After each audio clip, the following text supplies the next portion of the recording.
Do we realize that more than 48% of jobs as of today won't exist by 2035? Do we foresee that more than one-third of the skills that the future world will demand from our children are not even considered important today? Do we understand that more than 90% of common mental health and well-being issues go untreated and unaddressed? What is the aspect that a student needs the most in life? It is guidance, scientific guidance. More often than not, we rely on unauthenticated, non-verified, non-personalized sources for guidance. This is as damaging as self-treating with the help of the internet than going to see an expert doctor. CBSE, India's premier education board, and Guinness World Record-winning Lifeology are partnering to organize one of the largest guidance festivals in the world from September 19th to the 24th. The certification program will provide scientific guidance for life and career, along with assessments, games, quizzes, and scholarship opportunities. Top brains from around the world are coming together to guide and mentor our students. National Guidance Festival 2022. Register now.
8 to 12?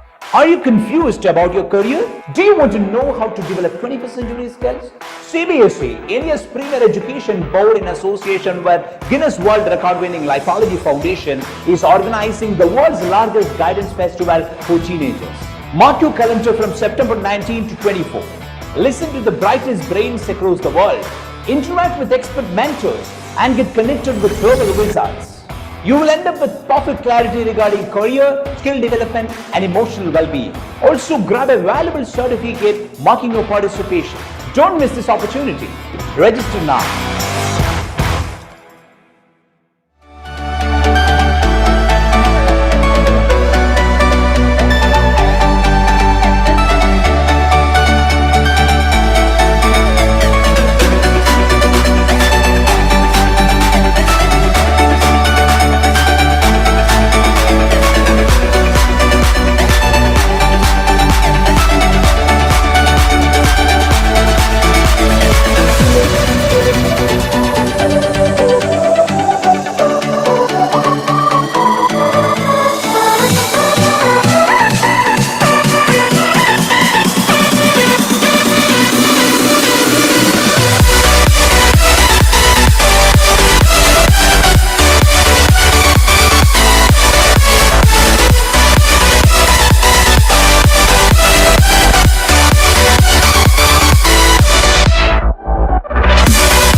The most awaited National Guidance Festival by CBSE and Guinness World Record-winning Lifeology begins.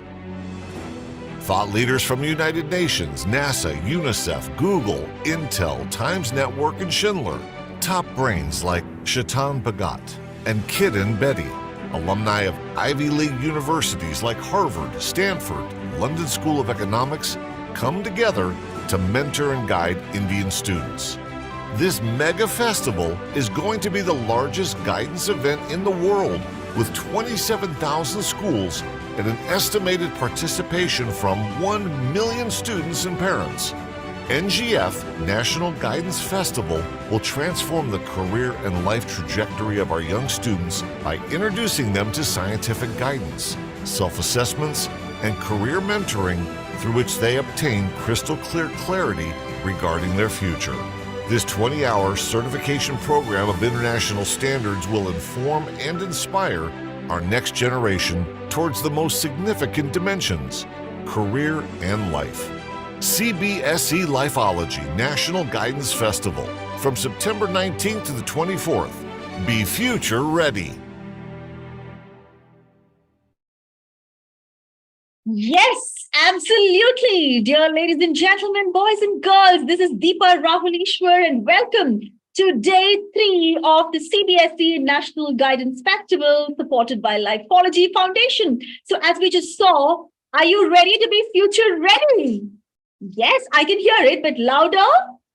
Yeah, I mean, if you're thinking like, what are you saying? Can you hear us? I actually can, I really can, because we're so used to being virtually doing programs that you develop the habit and tendency of actually listening to people who are not with you. So we're so tuned to it thanks to the pandemic. But I can actually see your excitement and vibe because there's so many chats coming on the chat box. Thank you so much. Yes, hi, good evening. Good evening to everyone.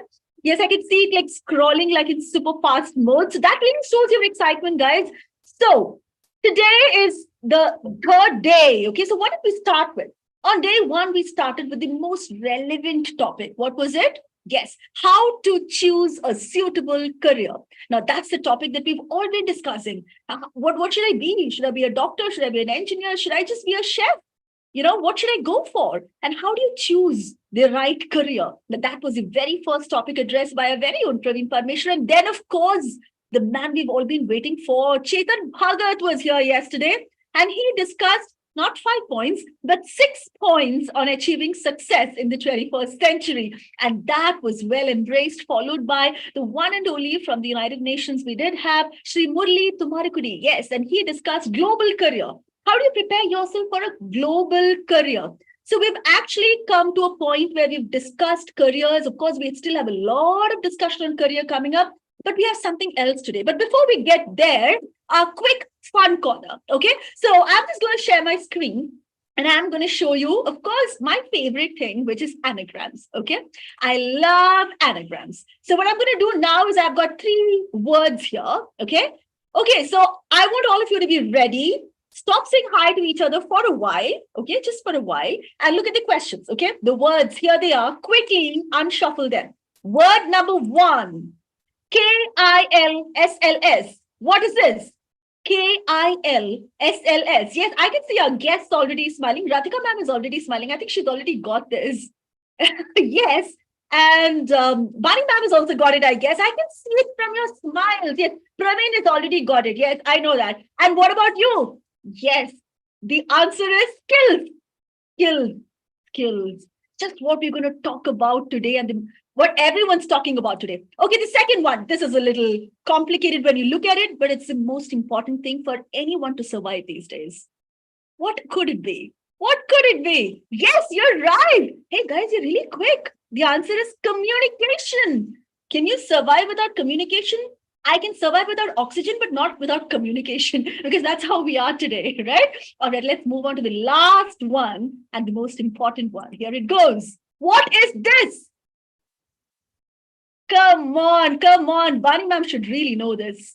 Yes, you should know this. You better know this. And yes, everyone knows this. This is none other than Google. That's right. It's Google. All right. So why did I bring skills and communication and Google today? Well, of course, what else do I talk about today? Because we've got giants here today. We've got big names going to talk about skills. There was this quote by Bill Gates who said that when a country has the right skills and confidence, that's when outsiders are eager to be part of it. I would really say that if you have the right skills, you can be confident. I would also go one step ahead and say that even if you don't have the skills, confidence can really pull you through. Because if you're confident enough, you can definitely get there. But with skills, you are 100% guaranteed to get the confidence. And that's what we're going to talk about today, skills, right? So are you all ready to know what are not just any skills, well-researched, established 21st century skills required for not just any careers, but 21st century careers. Again, one step ahead in making you future ready. And to take this discussion forward, but before that, I'd like to thank all my dear students who are part of this day 3 today. I'm sure you all know that there are certificates awaiting all of you who have been part of the National Guidance Festival. So all attendees will get a certificate for having participated in the National Guidance Festival. So thank you all once again with lots of love for participating, and do continue to participate in your best interest. All right. So let's move on and to have an interesting panel discussion. Like I said earlier, we do have some big names, but I think, I won't be able to carry those names if it's too heavy for me. So I'm going to invite someone who can actually carry it on his shoulders, and that's none other than the CEO and founder of Lifeology, Praveen Parmeshwar. Praveen, over to you. Thank you, Deba. Thank you very much. Good evening to all. Good evening to every student, parent, teacher, principal watching us here, and good evening, every panelist. So Deba has set the stage proper and well that, we have discussed about careers, we have discussed about global careers and success. And one common point which was there on all the three discussions is the careers are changing, the world is changing, the technology is creeping in or maybe jumping in, and the future careers will be more hybrid careers. And all the people were making it very, very clear, all the speakers. And I believe all of you are very convinced that so the future is going to be of human skills, because we cannot compete with a machine with mechanical skills. We can compete with a machine only with human skills. So what are these human skills? When we call 21st century skills, let's first set the stage by saying what these 21st century skills are.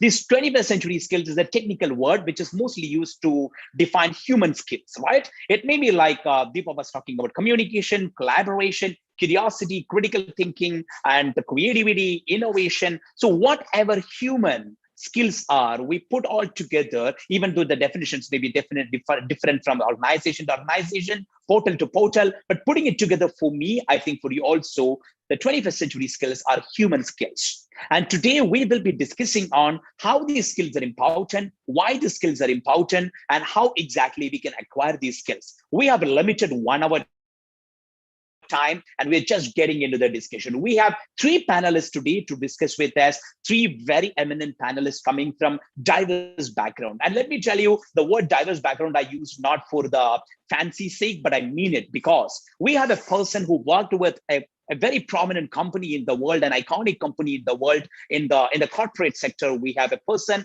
I will introduce for sure. We have another person who built a lot of companies and who helped a lot of companies to grow, more than 1,000 companies. And we also have a person who is trying to educate the youth in India in 21st century skills through a global project. So, I mean, from three diverse backgrounds. And how exactly this discussion is going for. We will go for a very quick introductory remark by each person. Very, very quick introductory remark. You can keep it as short as you want. And that would be just an introductory remark. And after that, we go for questions. We take questions from my mind. And also we take questions from students. And some of the people who are putting very interesting questions, we will be taking them on panel, and they will ask the questions through the panel as well.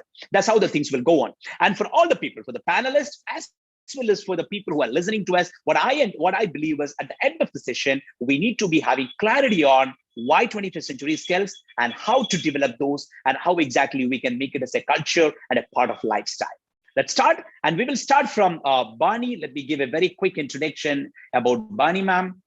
So yes, so Bani Dhawan has done her schooling from Army Public School and Delhi University.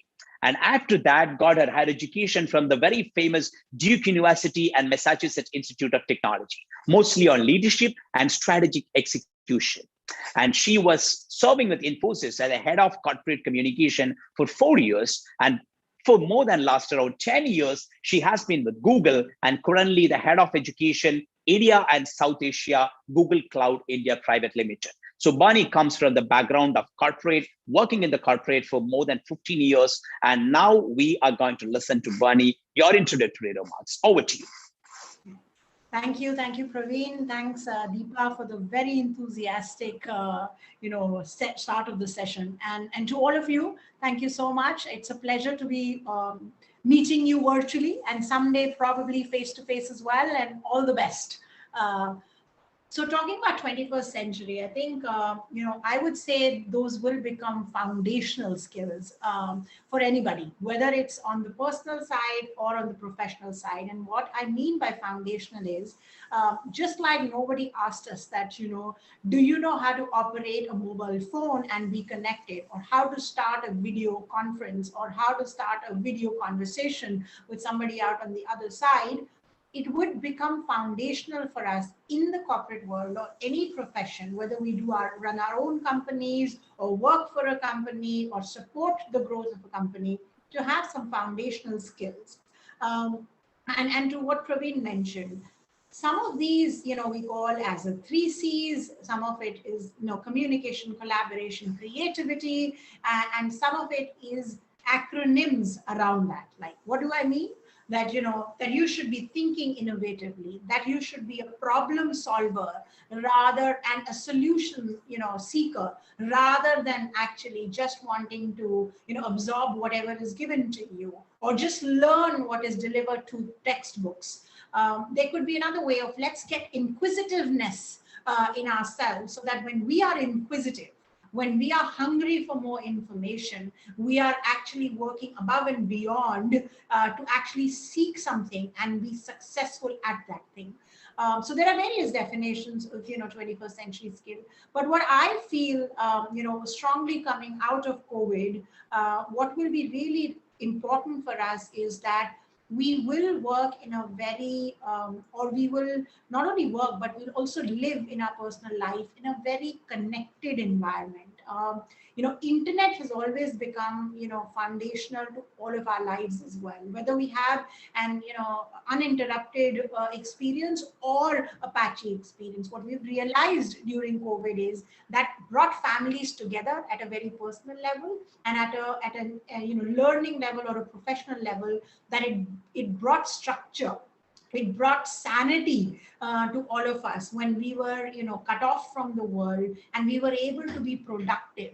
Now, it's as foundational as that. As we look ahead, what we will learn in our school lives in terms of technology skills, what we will learn in our school life in terms of collaborating or working in teams, challenging each other to think beyond and find solutions together, for teams to work together and have different perspectives. I mean, India is a diverse country as it is. We are fortunate to have so many views, so many experiences that define us. But imagine if you multiply that with all the global experience that we can have and collaboration across the globe, how blessed we would be as individuals. And going back to that human element, that when we are inquisitive, we will innovate. We will innovate to form our own companies. We will innovate to, contribute to job creations. We will also contribute to the growth of the economy and our communities and our society. That's very, very fulfilling. So finally, coming down to why I think that, we should introduce some of these foundational 21st century skills in our schools, and how to Praveen's point, and how to. I believe that, technology provides that platform, but it is the teacher, the student, the parent, and the management that will come together to create examples of how these skills can be developed. And if I can go fundamentally into, I believe teamwork does not only require us to be behind screens or using technology. Teamwork will come when we go out and play a sport, when we actually extend ourselves to actually opening, new thoughts and perspective. But what technology enables us to do is that sport can be played sitting out anywhere in the world, in your own comfort of your home, or actually being in that country, or being in that city, or being in that particular environment. And there are so many opportunities that helps us, that makes us build that spirit, even using sports. So I'm fascinated by the possibility that technology will be able to provide when developing these skills. And finally, I would say is that to parents out there who have joined, to students who are, thinking about what do I do at a very personal level and how do I start? My recommendation would be that pick a particular topic, try and research around it, because there is so much available, freely, and a lot of content through either YouTube videos or through search or through in your, textbooks. Open your mind to the possibilities. Try and connect with individuals and experts in those fields. Make sure that you form a community or a team, and then try and, identify that the challenge statement, so that you can find a creative solution. It can start off in your own homes. And to all the administrators and educators out there, time is now to invest in technology, help your students live and breathe that environment. They are ready. Are you? And if you're not, there is a lot of support out there. You should be ready. Got it. Thank you very much, Bunny. And let's move on to Mr. Sajeev. So Dr. Sajeev Nair, after his master's, he started India's McKinsey Brahma Learning Solutions, and he is the MD and chairman for Brahma Learning Solutions. So for the last around 25 years plus, at least for the last 20 years, I have been following his thoughts, his talks, his writings. And when I entered into the learning and development industry, he was an iconic figure even that time. So for the last 25 years across India, Brahma is supporting more than 1,000 companies to become so successful in life. That's why I prefer to call Brahma the India's McKinsey. And after Brahma, he started a wellness company, Way Roads, and which for that he is an MD and chairman. And currently he is running an interesting venture. And his new venture is Limovers, the global health and wellness ecosystem built in blockchain and metaverse. A very interesting entry to the metaverse and blockchain surrounding around wellness industry. And as a passion, he's also working with school students in their genetic profiling and giving them with health, wellness, and education advices. So this is what Sajeev Nair is doing, a person wearing multiple hats, founded multiple companies, and helped more than 1,000 companies to be successful. So Dr. Sajeev Nair, I would like to listen from you, your perspective, your introductory remarks about the 21st century skills, how important those are, how important you felt these skills are when you were working with other companies and building your companies. Over to you, sir. Hello, dear students, teachers, parents. Hope Praveen didn't make that thing much complicated. You must be thinking that is too complex. No. Anyway, I think when it comes to skills, I more than anything else, I would love to call myself as a peak performance strategist, because that's where I get my passion. That's where my passion is. Even though I have as an entrepreneur, I may be into many ventures, but deriving peak performance in other people, that's something which I always love. That's where my kind of ikigai. Now, coming to skills, whether it is 21st century skills or whatever skills what we talk about, the good news is always that we are going through a very, very interesting phase in life. Because maybe 25 years back, no one ever would have imagined that there could be a career called mobile technician. Right now, massive number of people have taken up a career called mobile technician. 25 years back, there was nothing like that. The same way, if you start looking at it, it is being said that by 2030, 2035, the 70% of all the jobs which you're going to see there is not existing right now. So now, with that kind of a preface, what kind of a planning you would do for your career? That's a very interesting question. Like what Ms. Bani said, I would rather say that every person can create categories. That is what I feel. Earlier, when I completed my schooling at that point of time, there were limited options. Right now, a child can create a category, and that category can become a kind of a domain, and a domain can become an industry. That's the way, the possibility technology is unveiling in front of us. The beauty is that, whatever you do, whatever you can actually study hundreds and thousands of people. They become successful either by using their talents or by using their skills. That's it. There's no third way. Talents, we call it as by birth and all those things. And skills is something which can be, you can acquire it at any point of time in your life. Like, for example, if you look at most of the things what we do in our life, like whether it is sales, we call it as sales skills. We never say sales talents, communication skills, accounting skills, presentation skill, business skill, entrepreneurial skill. Never say talents. Nobody has ever said that entrepreneurial talent. It's all skills. So the good thing about skills is that you can acquire this. You can at any point of time in your life, and also you can improve upon it by training and practice, but the support of a mentor, because that's also very important. Because the beauty of skills is anything which you repeated becomes a habit. So be very careful what you're repeating. Especially children should be very, very careful what is that you are going to repeat. So that's why I said you need to have a good mentor.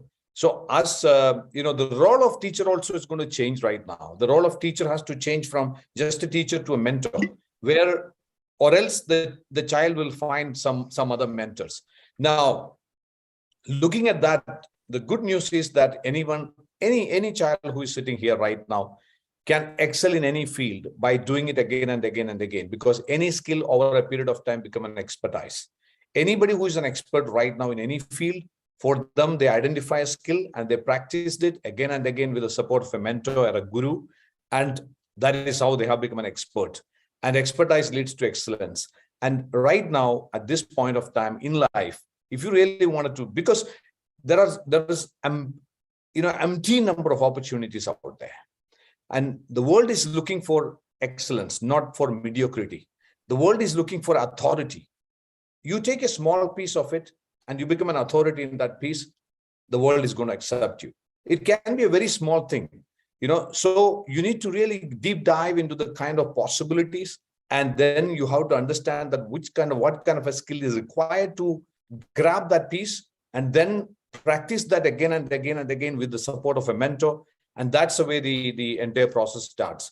Like what Praveen said, when we got into the genomic studies about 3 years back, and where we have something called EPLIMO, epigenetic lifestyle modification, which is actually upcoming science, where your entire information is coded in your DNA. So we decode that information, and right now we use it majorly for identifying the diseases which can happen in future, and taking preventive measures. But there are lots of other information also going to come out of that, which includes what kind of sports activity fits you, what kind of a food fits you, what vegetables fit you, which kind of a fruit even can damage you, how many cups of coffee you can take. All those kinds of information we can take out from that. And we do that. Right now in India, we are almost like a pioneers in this epigenetic lifestyle modification. So there are a lot of scientific tools which are available right now, by which we would be able to trace some of those things. In China, for example, for the last 10 years, this has been a regular practice to identify the sports, when it comes to children who are choosing which sport activity they should get in. They go for a fitness genome test first, and then identify their, from that you will know that whether this child is good as an athlete or a marathoner, all those kinds of data. And then you can train the child accordingly with the right kind of nutrition, right kind of fitness programs and all those things. And you can actually, really make them focus. So these kind of tools. Another range of tools which are coming up is something called, which I love and I practice, which is called biohacking tools, which is basically hacking your own biology. Hacking your own biology means, taking charge of your own biology, your own cells, which is possible in the sense, you may think that what is this all about? It's a kind of a cyborg. I'm not talking about a cyborg. I'm talking about very simple things, what we can do. Happiness and sadness and all those kinds of things are also affecting performance. We all know that. If you are sad, you cannot study, you cannot perform. And we think that most of those things are psychological issues, and we try to resolve things at the psychological level. But right now, just for example, I'm not going to elaborate, but still just for an example, the neurochemical which is responsible for your happiness, you must have heard about this neurochemical called serotonin, or the neurochemical which is responsible for the mood, that's called dopamine. These neurochemicals right now, it is being found that even though they are called neurochemicals, 94% of the serotonin is being produced in your gut. So that is why gut is being called as a second brain. Now, to get those serotonin produced in your gut, because you need to be happy, right? If you're not happy, you're not going to be productive. So this serotonin, who produces it? The microorganisms called the bacteria or the virus or the fungi, the good ones, which are there in your gut, they produce it if you are providing the right kind of food. So think about it. Your brain is not just one instrument or one organ which is just independently working. Your gut is controlling your brain.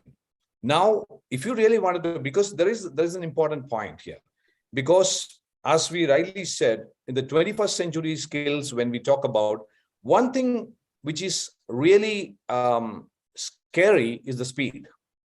Even Stephen Hawking said that the artificial intelligence will grow to the next until it can be a real challenge in front of the human race.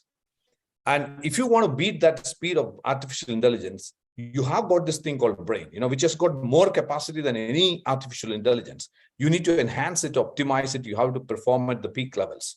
For that, you need to get your gut right. You need to get your entire biology right. That's called biohacking.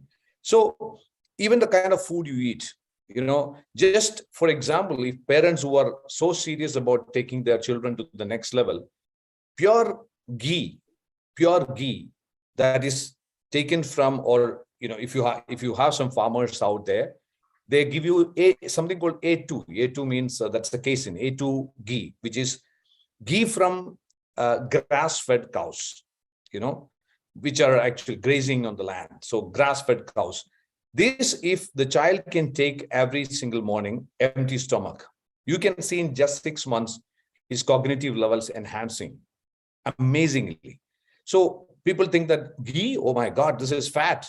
Those are all science. It is now proven that the dietary fat doesn't have much impact on your cholesterol level, your serum cholesterol level. This is proven now.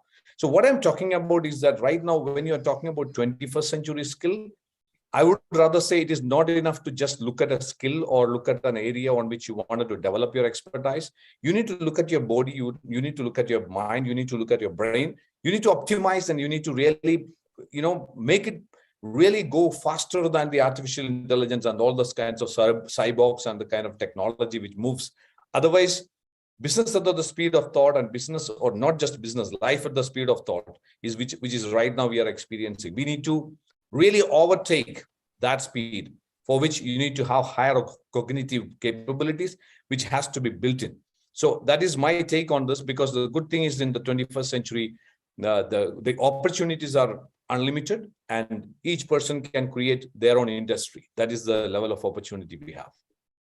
Wonderful. I think both the people put it in two different perspectives. I mean, very harmoniously going perspectives. Like Bunny was talking about the changes happening around, the speed of changes happening around, the importance of 21st century skills to be built in people, and how exactly we can pick one and work on that. I mean, how exactly we can develop that. So on top, along with that, Dr. Sajeev was mentioning another perspective. It's not only 21st century skills, it's also 21st century lifestyle, which is very important. That means we have to understand about ourselves. We have to know about ourselves, understand about the uniqueness, and we have to create a proper lifestyle, food style, and approach towards life also in 21st century if we need to go ahead in a very faster pace. And now I think I'm so curious. So what perspective Radhika is going to bring in. So let me introduce Radhika. So Radhika has completed her MA in Economics from the University of Pune and MA in Education from Howard Graduate School of Education.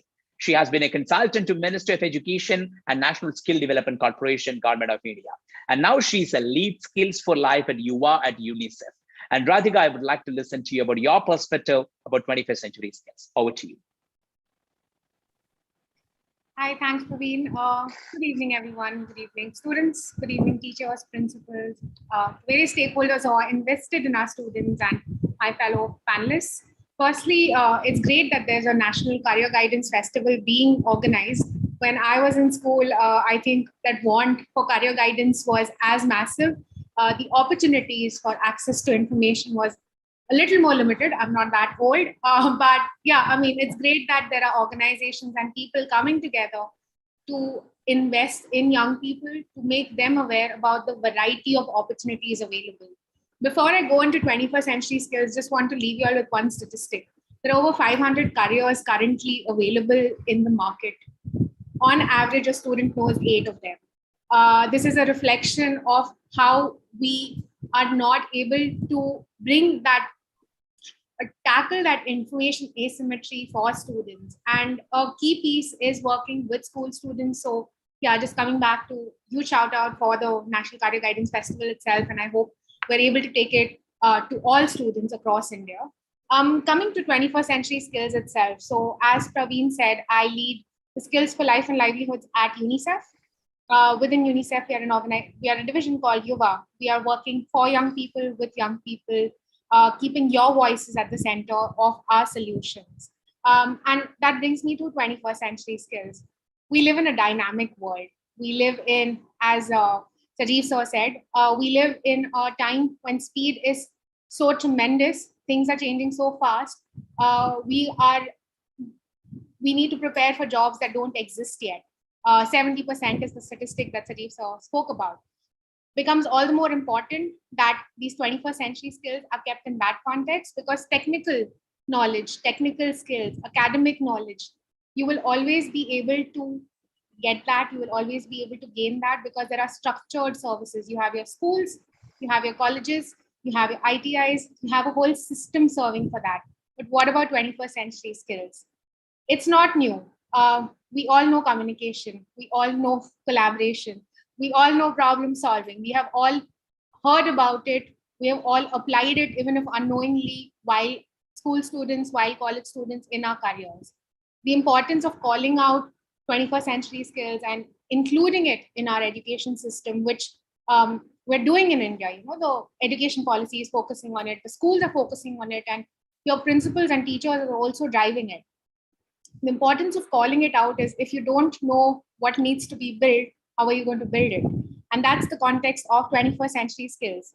Just again, a statistic, because I love stats. There are 65 frameworks worldwide talking about 21st century skills. It doesn't matter. For you, there's something called the Life Skills Glossary, which has been developed by educators, by practitioners, by government stakeholders in the system in India for students to understand what life skills means. When I say problem solving, do you know what that means? You may know it. If I say metacognition, do you know what that means? Maybe not. Metacognition, though, is very important because it helps you understand how you learn as a student. And in this constantly dynamic, ever-changing world, how you learn is important to know, because tomorrow your teacher is not going to be there. Your principal is not going to be there. You may not have a mentor, but just recognizing how you learn allows you to take charge of your skill development, allows you to be a lifelong learner, right? And that is the context of why and what are 21st century skills. It is those human skills, it is those employability skills. There is a strong connect of life skills to well-being itself, especially in the post-pandemic context where there is so much uncertainty, where especially as students, you all have had 2 years of school closures, you all are coming back to physical schools, you all have been disconnected from friends, you all have been disconnected from social circles. There is uncertainty, and recognizing that, knowing your basic life skills just helps you also take charge of your well-being. And of course, there are excellent support systems, excellent tools, excellent solutions in the market to help you with that journey. Coming to UNICEF itself, and how I'm just going to talk to you about 2 solutions. In fact, both these solutions you're working with the Central Board of Secondary Education and with your schools, with your principals, in making it available to all of you. So one is a chatbot-based solution. It is basically available on WhatsApp. I'm sure all of you all use WhatsApp, if not on your own phones, on your parents' phones. But how about you use it to also learn? And learning is not your math, your science, your languages. Learning is, how do I build my own CV? But how do I become a public speaker? Or what are some of the careers available, while also building self-awareness about what your interests are, what your abilities are, what your skills are, as well as what are the options that will help you get an income, right? All along this, you're also building life skills, also exploring careers. It's a tool called Fundu. I'm happy to share a link to it on the chat.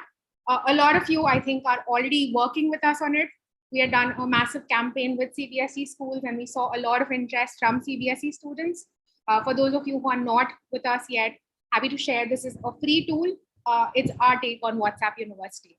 And the second one is something called Passport to Earning. Again, the focus is, how do we help you as students really take charge of your own learning? Inherently, as humans, we are very curious. What happens is, when we get a lot of information, or we get a lot of deadlines, whether it's exams or in the work deadlines, is we are stretched for time, and that may take a toll on your curiosity. But inherently, we're all interested and learning at our own pace, different things. And to solve for that, we are bringing self-paced learning courses on a platform called Passport to Earning. We are working with CBSE again to make it available to the maximum number of students in our schools itself. You can learn it at your own time. You can learn the courses you want, and we're working with teachers to support teachers so that they can help you take up these courses itself. I'm going to take a quick pause on that, on the solutions, but happy to speak about it if there's any curiosity. One other thing, because this is a student facing event, did want to speak about one other aspect that you can take, that you can drive for yourself in building your 21st century capabilities or becoming ready for careers of the 21st century. It is understanding or learning to learn, right? Learning to learn isn't how you memorize. Learning to learn is seeing the patterns in how you are, what interests you, how you're building that new skill, and what keeps you consistent and motivated to build those new skills, whether it's knowledge or skills. And that is why learning to learn is also very linked to self-awareness, in a way that you have to look at what piques your curiosity, what takes you down that black hole of reading more, learning more, listening more, however you like to get information, just understanding those patterns, and also what excites you as an individual, what keeps you going above and beyond grades, above and beyond acknowledgement from your parents, from your friends. What is it that intrinsically motivates you? So on that note, I am going to take a pause, and thank you. It's great to be here. Sure, thank you, Radhika. I think we were talking initially about, Bani was talking initially about the 21st century skills, the pace of the world, and how important to build these skills and how to make use of technology to the maximum to, to build these skills. Whereas Dr. Sajeev was talking about more than 21st century skills, the importance of 21st century lifestyle, food style, and understanding ourselves through a genetic tool, and then how exactly we can fix up our own development plan. And Radhika introduced two more tools which they are working closely with CBSE for all of our access. And also Radhika was also talking about how important it is to look inside and understand our own patterns and work on that. And now I think, Bani, I have a question to you. It's like, when we talk about all this, like 21st century skills, 21st century lifestyle, or the epigenetic stuff and the genetic stuff, or like Radhika was saying about looking into self and understanding the pattern. So there is a common question. There's a common point with people like, should we put this much of effort to live in this world? It's like, it's too much, right? We need to think about 21st century, we need to develop ourselves. We need to study, we need to get marks, we need to get grades, we need to get into good colleges. Along with this, we need to put a lot of effort to all this. See, when I have been interacting with the school children, this is one problem, because everybody knows that it is important, but how important it is, should we give that much importance to these? And how exactly we can prioritize this when we are having a lot of other studies in place? See, how do you take that mindset of children? Yeah. So I'll address the question of, is it important and can everybody do that? So the answer to that is yes. It is important and everybody should invest in the skills. And if I can just simplify that, when I mean that you should focus on skills and how you can actually be the best at what you are or be the best that you can be, it is about whatever interests you, whether it is music or dance, whether it is the creative field, it's the technology field, it is the business field, it is probably entrepreneurship or running a business or finance or whatever that is. I think the fundamental thing that we need to invest time in is knowing ourselves and feeling confident about who we are. That's fundamental. Let's start from there. If we have that awareness about ourselves and we are comfortable with that, now the journey begins for, here I am, I realize that this is my interest, how do I take it forward? I think that's when the world opens up to, acknowledging that there are several ways that you will be able to enhance whatever you're already good at. That's the part that you mean about skilling. Something is as fundamental again as, when you're interacting with your peer group or when you're interacting in your school group, how can you make the effort of bringing in different perspectives rather than only what you know? And that can be in the form of, projects that you may do, that may be as a simple activity that you might want to, create the school board with your teachers, or lead an assembly, or just contribute and, to a cleaning exercise in your school, because that is an activity that will help you not only discover yourself and what you're capable for, but also will give you the satisfaction that you made an impact with several other people as well. Now that's the fundamental, like, how can I do it for myself? The second level is where, we say that the world of internet or the world of technology opens up. Now there is a passion that you follow, and you know that you have, some of that skill. How do I, creatively, move to the next level? How do I actually be able to skill myself to create a business plan? How do I go and, understand financials better? Or how do I understand, a language better so I can become a writer or a journalist? Each of these paths have been so well curated on YouTube channels, on YouTube creators giving you insights into how to prepare yourself to follow these paths, all the way from a basic research. Even your peer group, your teacher group, your WhatsApp groups will encourage you to learn more and more.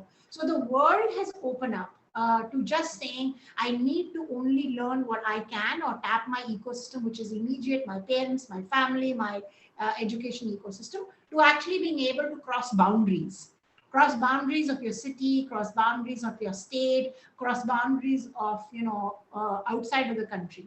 I don't know how many people are here who prefer Hindi, but अगर मैं simply put करूँ, what is more important is कि आप अपनी क्षमता को पहचानिए, जो मुझे पसंद है वो समझिए, and then find ways जहाँ से आप connect कर सकेंगे, जो आपको encourage करेंगे उस path को pursue करने के लिए. That will not only give you joy, but will also help you develop things as can I become a public speaker? Can I express myself? आप अपने आप को express कर सकेंगे in the form of a dance or a theater, or in terms of academics, because हम सब unique हैं, and we are all very great in who we are, and that's the diversity we have to celebrate. And again, I'll finally end by saying that technology also, in my mind, provides you the secure or safe environment, and that's one thing जो बहुत clearly evident research में भी आया है, that school में जब हम बड़ी बड़ी क्लासेस में बैठे होते हैं, एक टीचर को पता नहीं है मैं क्यों एक पीछे बैठ के क्वाइटली अपने नोटबुक में कर रहा हूँ या कर रही हूँ एक काम. टीचर को ये नहीं पता चलता है कि मुझे उसी के पास उसी टाइम जाना है और इनकरेज करना है. But technology provided that via media, that if I was stuck and a teacher could have easily given me a video कि अगर आपको समझ नहीं आया ये कॉन्सेप्ट, आपको 5 बार ये रिकॉर्ड करना है, आपको 2 मिनट की वीडियो देखनी है, स्टार्ट स्टॉप करना है, बिकॉज मेरे को शायद 1 मिनट में नहीं समझ आता वो कॉन्सेप्ट, तो आप 5 मिनट लीजिए, but come back, take your time, invest in yourself in understanding that concept, and then come and explain it in your own way. हमें वो fundamentals करने पड़ेंगे. Technology is allowing you to do that. And you don't have to raise your hand कि मुझे समझ नहीं आया.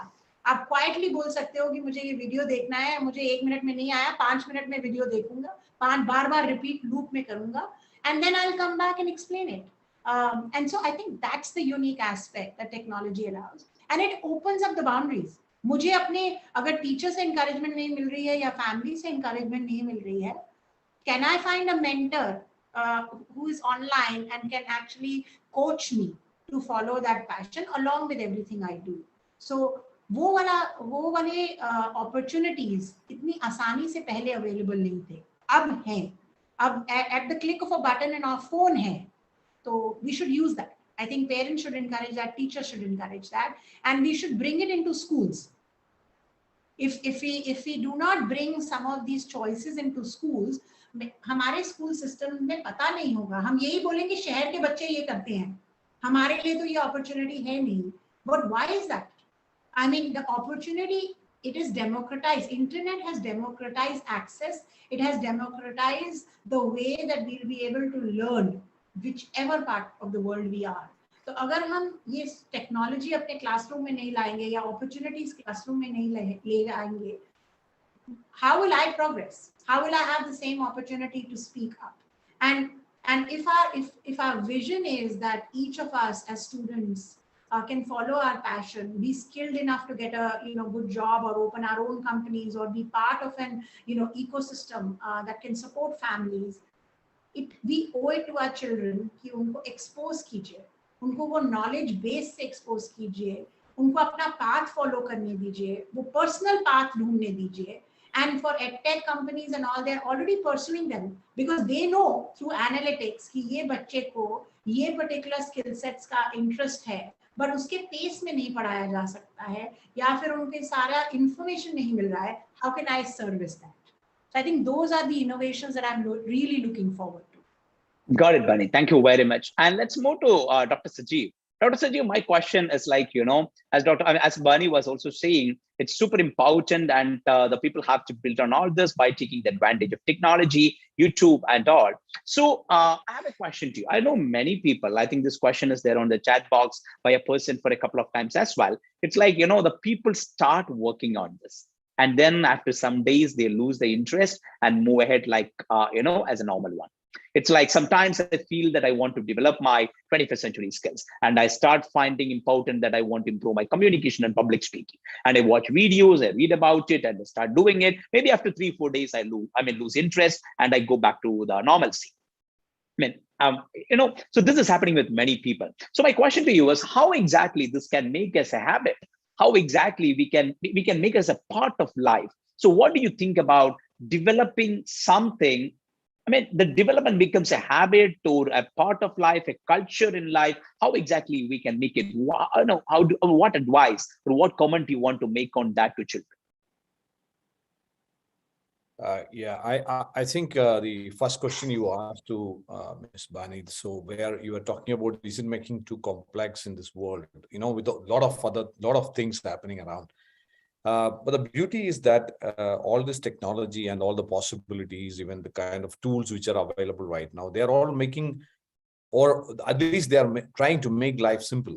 So if it all depends on how you are going to look at it. Now, see, the key factor is there are so many opportunities.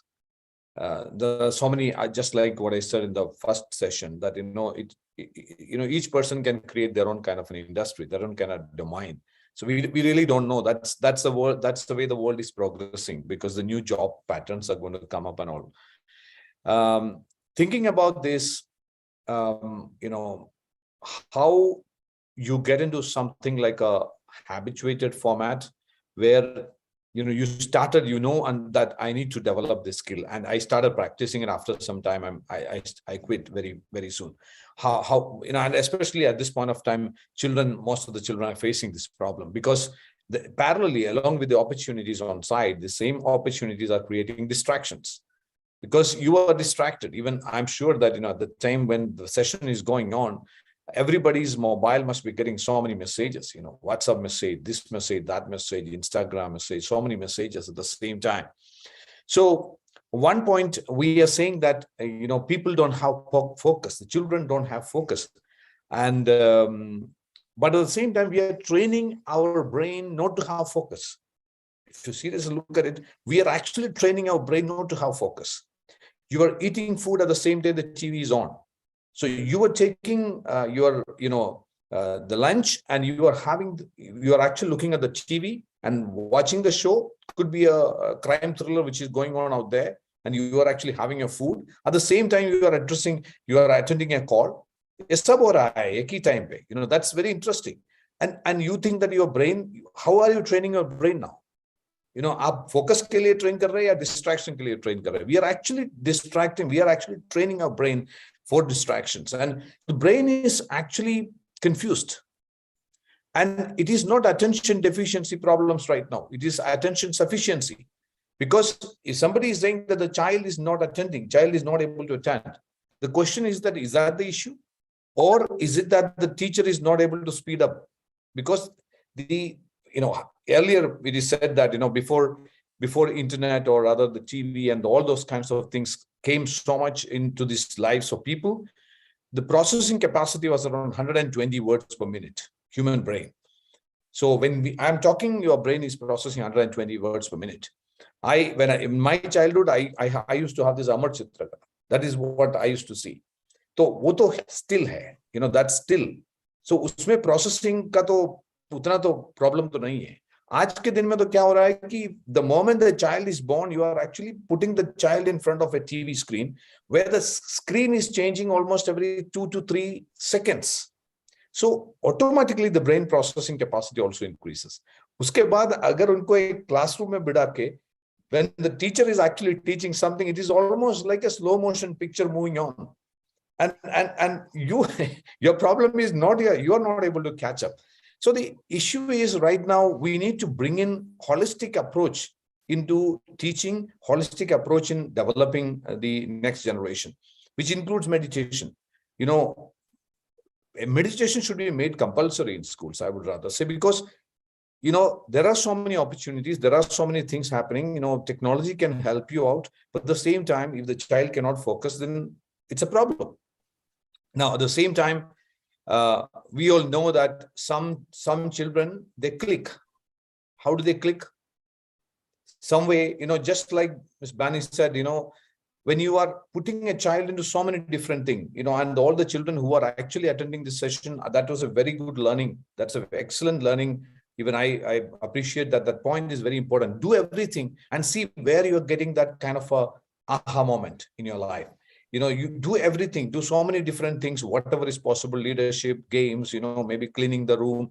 जहाँ पे कहाँ पे आपको वो जो मिल रहा है, यानी कि जो that spark when you get, because that's only one way you can identify where is that my ikigai lies, and somewhere around that is what even Gallup organization, after surveys of lakhs of people, they said that the only one way you can identify the talent is when you get a spark from your leg to your head and all those kinds of stuff. So you have to get that somewhere, and once you identify that, uske agal bagal mein kuch to hai aapka. So that is where you have to start working on it. And then you need to enhance the skill with the support of the proper tools, proper systems, and proper mentorship. That is the way you can grow. And Praveen, believe me, the moment you attain something called flow, nobody can stop you. Any child, anybody for that matter, once you identify that area where I'm getting this thing, and then I start working on it, that's where you attain something called flow. I would rather say that everyone should, at least, I'm sure anyone who has succeeded in life, in a proper way, they all must have attained experience flow. Flow is a state when the more you work, the more energetic you become. You don't get tired. You want to work, you want to do it more and more and more. And how do you attain that flow state? And anyone who is sitting here should be looking at, how can I attain a flow state, at least in one area in my life? And just bang, that's where you are. And then go on and really become a master in that, become an authority in that, instead of looking at so many different things. Today, one child will go and play cricket. Tomorrow, his interest is lost, going to play football. Yeah, it's okay, you try. But once you find that this is something is working for me, go ahead, go deeper into it, get trained yourself. And if you're getting the flow, then that's where you are. I think instead of that, if you try to induce something by the theoretical things like 21 days practice makes everything kind of habit, I'm not a strong believer of that. I have seen people who have been practicing for 30 days, 40 days, after that they fail, because they are not connecting. They're basically not getting that flow into that. So I would rather say that every child, even parents, should encourage the children wherever they can attain that flow, wherever that child, you can see that if someone is working on a flow. I know that I have been observing Praveen for so many years, like at least for the 4 or 5 years. So I know that where you get the flow. I know Rahul where he gets the flow. So that you have to bang on. That is where you need to hit on. So that's what I would rather say, instead of saying that 21 days practice will make everything permanent. I don't think so. Wonderful, sir. Thank you very much. Radhika, I perfectly understand in a formal discussion like this, on a formal open platform like this, so the personal question has no relevance, but still, or we should not make discussions personal. But I would like to take the next question, the last round, to all of you in a very personal note. So Radhika, what exactly you do, or you did, or you have been doing for improving yourself, for understanding your flow, for finding your purpose and to improve your 21st century skills. So what you do, but in the same question will come to you, and Sanjeev sir, the same question will come to you. Sorry, Radhika, that you are the first person I ask. And they get time to think and prepare. That's an excellent question. Actually, it goes back to what I was advising, what I was suggesting that students, as well as parents, teachers, and principals help students do is learning to learn, like understanding how I learn. And I started much later. I got to know about it in an informal way, and only then got to know that it's coined as learning to learn, or it's building a lifelong mindset or a growth mindset, and all these fancy words. But essentially, I think that's been key to how I've been able to navigate the different challenges in personal and professional life. I have held 5 different jobs in under 10 years, and each one has challenged me. Each one has also helped me understand how I learn, and each one is also helping me get to learn about what is my flow state, right? Like that's brilliant. It's great that Sajeev, you brought it up, because I think getting that flow is so rare, but once you get it, it is so insightful. So yeah, I would think learning to learn is something that I have been building and I continue to build. Apart from that, I think communication is a very underrated skill, and I'm not talking about language. I am talking about the active listening element of communication. It's very underrated. It is very important as you grow in life, as you get into the workplace, as you navigate the different situations that a workplace will throw at you. So yeah. Got it. So Dubani, the question is already asked, and now just listening to you. Yeah. So thank you for the question. I think if I look back on my student life and now into my professional life, one thing that I see as a common thread is that I was always willing to give myself a chance from my student life itself, and I was always wanting to make connects. I was always wanting to listen and engage and say, how can I do this differently, or how is it going to help me make my friends in the group come together with me or happier, or how can I actually go out there and do something different every day. And finally, I would say that one of the qualities that I carry very dearly is that I don't like to give up. Try till I succeed. And I also believe in the power of positivity. If I get up every morning and I feel positive that I am going in and I love what I'm doing, I will do that day. And that is very important. It's basic. And then all of the other stuff, that all the good stuff जो हम बता रहे हैं कि creativity भी आ जाएगी और entrepreneurship भी आ जाएगी और passion भी आ जाएगा, it will happen because you're happy, because you get up as a positive thought that I want to make a difference. So I would say that. Got it. Wonderful. Thank you very much. Dr. Sajeev, the question is asked and we are listening to you.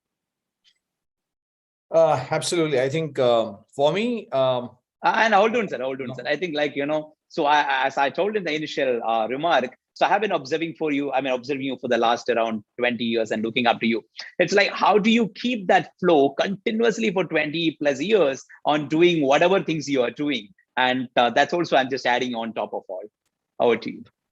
Could be, it must have built up, because till, see, I'll just tell you, during my school days, especially children are here, so they should know, during my school days or my college days, I never used to come up in front of people, in the sense that I never used to be a good speaker. I was very shy. Even now I am shy, for that matter. I'm a kind of an introvert, I don't go to the kind of clubs and all those stuff. Even during my MBA time, when the group, group activities and when I have to present the seminar kind of classes, that time also I used to participate. I used to give ideas, concepts and all those stuff. When it comes to presentation, I'll skip that place. So that was me. But I think when I came into business, I came into job, and there I started doing a bit of presentations. And then I came into business, where I started doing some presentations, some business discussions, business presentation. That was the time I started feeling that, yes, there is something in it. I'm getting it. This is working for me. And then I just started focusing on that. I started listening to some of the great speakers around the world. I started watching some of the great speakers in the world and how they perform and all those stuff. And by God's grace, by 2003, I think by 2003, I started addressing more than 10,000 people in one stadium. So, just imagine, maybe about 5 years, if you go back, I was an introvert. I was not even thinking about that. So that was there in me. But I couldn't figure it out. The point is, we really don't know when you can trigger that kind of that point, that spark, and you can get into the flow state. The good thing is that for children right now who are attending these kind of sessions, you're getting so many opportunities to get that trigger in the early stages itself. You may not have to wait till age of 23 or 24 to figure it out. And once I started getting into that journey, I started realizing that what is giving me really good, exciting moments is creativity and innovation. Creating new things, finding out new things. If I get bored by doing something for quite some time, so I innovate on something. That actually made me to understand that I could be a good serial entrepreneur. So because a serial entrepreneur is someone who actually builds something, put it into systems, let it run by itself, and I create something new. And I always have got that. I found that I always have got that quest to learn more all the time. Now when I am working on a project which maybe 2 years back, I had no clue about this project, like the blockchain, the Web3, the Web3 protocols. I had no clue. But because I got into the health and wellness ecosystem, where we have the personal genomics happening, and we are providing personalized lifestyle modifications, and we are having dietitians, fitness trainers, and all connected to our business model. So we wanted to bring them onto a platform. Then I started thinking that what could be the right platform? Because normally people think about aggregator platforms. So I thought, why not we have a decentralized platform where every practitioner can be independent, they can build their own brands. And that's where the Web3 protocol and the kind of blockchain. So what I'm saying is, I understood two things. One, I'm really getting that energy when I see that through me, some kind of a transformation can happen to other people. Okay, that really energizes me. Even after 20 or 30 years, even yesterday, I was telling my son that I think I can go on for another 10, 15 years, the same energy level. Don't worry about it. So because last Sunday, we had an event called Rise Up, where there were 2,500 people, and I was doing it for 10 hours continuously on, the show. So it's called Peak Performance Shows. Now, what I'm talking about is that this is an invention. The greatest invention you can have, the greatest discovery you can have is that, what is that spark in me? Where is that I can achieve that flow? And once, like what Bani said, and also, once you understood that flow, I am telling you, every morning you're so excited to wake up, because you're waking up to the best, to do the best. There is so many things waiting for you. It's not like, oh my God, one more day, what should I do today? It's not like that. It's an exciting day.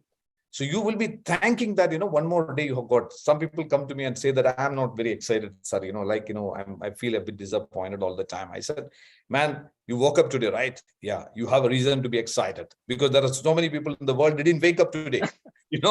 So there's a reason to be excited. So if you start looking at from that angle, there's so many reasons. For children, you should be thankful to your parents because they're providing the best for you. You should be thankful, in your mind every day morning, you should wake up and say that, thank God, I got such a loving parent, they're providing everything. You should thank all the kinds of technology and everything which is available to you. You are living in this world, in this country at this point of time. It's wonderful. That itself is a blessing. So Got it. That is what you need to express your gratitude, and you need to really search for your flow. I think everyone can attain that flow. Wonderful. Thank you very much. Over the last 1 hour, let me do the concluding remarks for this discussion. So for the last 1 hour, we have been discussing with Bani from Google, Radhika from Yuva at UNICEF, and Dr. Sajeev Nair from Epilimo. And we have been listening to them talking about life as a whole, importance of 21st century skills, and the importance of looking into ourselves, identify the flow, identify the self, identify the something which is giving us kick, do it again and again and again, and don't lose motivation, and continuously do it. And later on, we will get into a stage where we are ready to do everything and we are having all the energy to go forward. Thank you very much, Bani, Radhika, Dr. Sajeev, for joining us. Thank you very much. We are moving into, yeah, Deba, you wanted to say something. No, actually, because from the time, we did keep announcing that we've got, UNICEF, we've got Google. So the one question that has been going on coming, I thought, जाने से पहले आपको ये question तो जरूर answer करना ही पड़ेगा, क्योंकि वरना तो बच्चे हमें पता नहीं क्या करेंगे. और वो एक सवाल ये है कि how do I become a software engineer in Google? मतलब सबकी ड्रीम जॉब वही है. अगर हम करियर के बारे में डिस्कस करें, गाइडेंस के बारे में डिस्कस करें, सबको यही जानना है कि गूगल में करियर स्टार्ट कैसे करते. तो बस ये एक सवाल के जवाब अब दे दीजिए और फिर हम क्लोज करेंगे. So I would say that, go for, whatever your dreams are. And if that is a dream career at Google, go for it. Follow your passion, follow the streams that you see. On the more official side, we do have a lot of career opportunities in India. We have 4 offices in India. We post all of those career opportunities on our websites. So please visit those. Usko dekhiye, agar aapko koi fit lagta hai to kijiye. But what I would say more importantly is that don't you only think about where I can actually go in and work with Google. What I would say is think about how can I create many more Googles, and maybe also think about how can I have many more of my peers join this and create a new world. So go for it. Like I said, all the best to you. Amazing. Wow, that's a goosebump wala answer. Thank you so much. All right, Praveen. So that's it. Thank you so much. Thank you, Deba. Let me move forward. So because we are 5 minutes late already, so let me move forward very quickly. Thank you, Bani. Thank you, Radhika. Thank you, Dr. Sajeev. I would like to see that you are staying with us and listening to the next session as well, if possible, and if your time permits. Let's move forward. And Dr. Sajeev Nair was ending his conversation by saying the word innovation. And next session, we are going exclusively for innovation. We have an exceptional person with us. We have a person who has been an academician, an innovator by himself, and an enthusiast of human development. And the profile is like a socio-technologist, a person who is using technology for the social upliftment and for the social development. We have Dr. Chintan Vaishnav with us, and he's a mission director for Atal Innovation Mission. He's doing something very interesting. He's traveling across India, moving across India, talking to people, mobilizing the stakeholders, and under Niti Aayog, he is trying to make sure we are putting all the bricks together, all the pieces together, and trying to make India a country of innovation, a hub of innovation through schools, through colleges, through the Rural Innovation Network. So Dr. Chintan is on a leave from his academic career from Massachusetts Institute of Technology, a wonderful career, and spending his time in India to ensure that India is becoming innovative. We have Dr. Chintan Vaishnav with us to talk about innovation. Dr. Chintan, so I'm straight away going to one point, so I would like to listen to your introductory remarks, and then we will take a couple of questions from students and move forward. But I would like to see, along with your introductory remarks, is innovation something for all, or is innovation something only for people who are working in the corporates or entrepreneurs? That is one question I would like to listen from you as an answer. And along with that, your introductory remarks on innovation, Dr. Chintan. Go ahead, please. Thank you very much, Praveen and Lifeology and all of you for this wonderful opportunity. Thank you for bringing all the kids who I hope will benefit from our conversation today. Well, I think you asked a very important question. Is innovation for everybody? I think so. And here's why. So imagine the world where, made up of gears.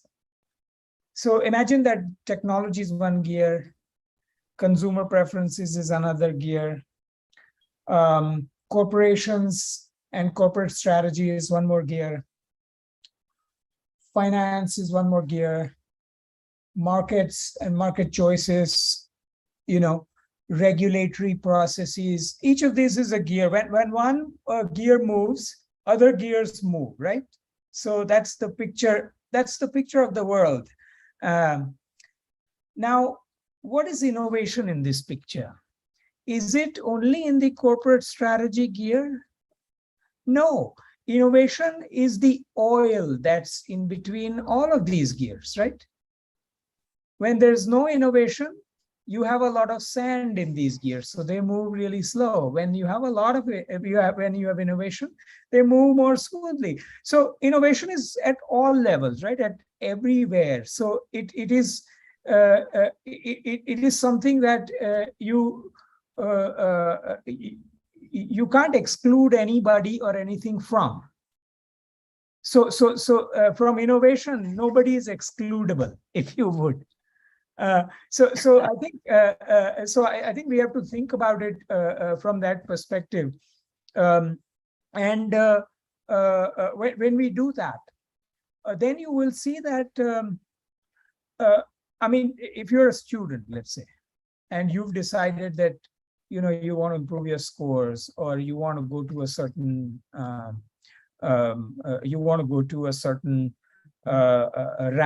top ranked college or whatever, you want a certain most sought after job. There was a conversation about how to get a job in Google, for example.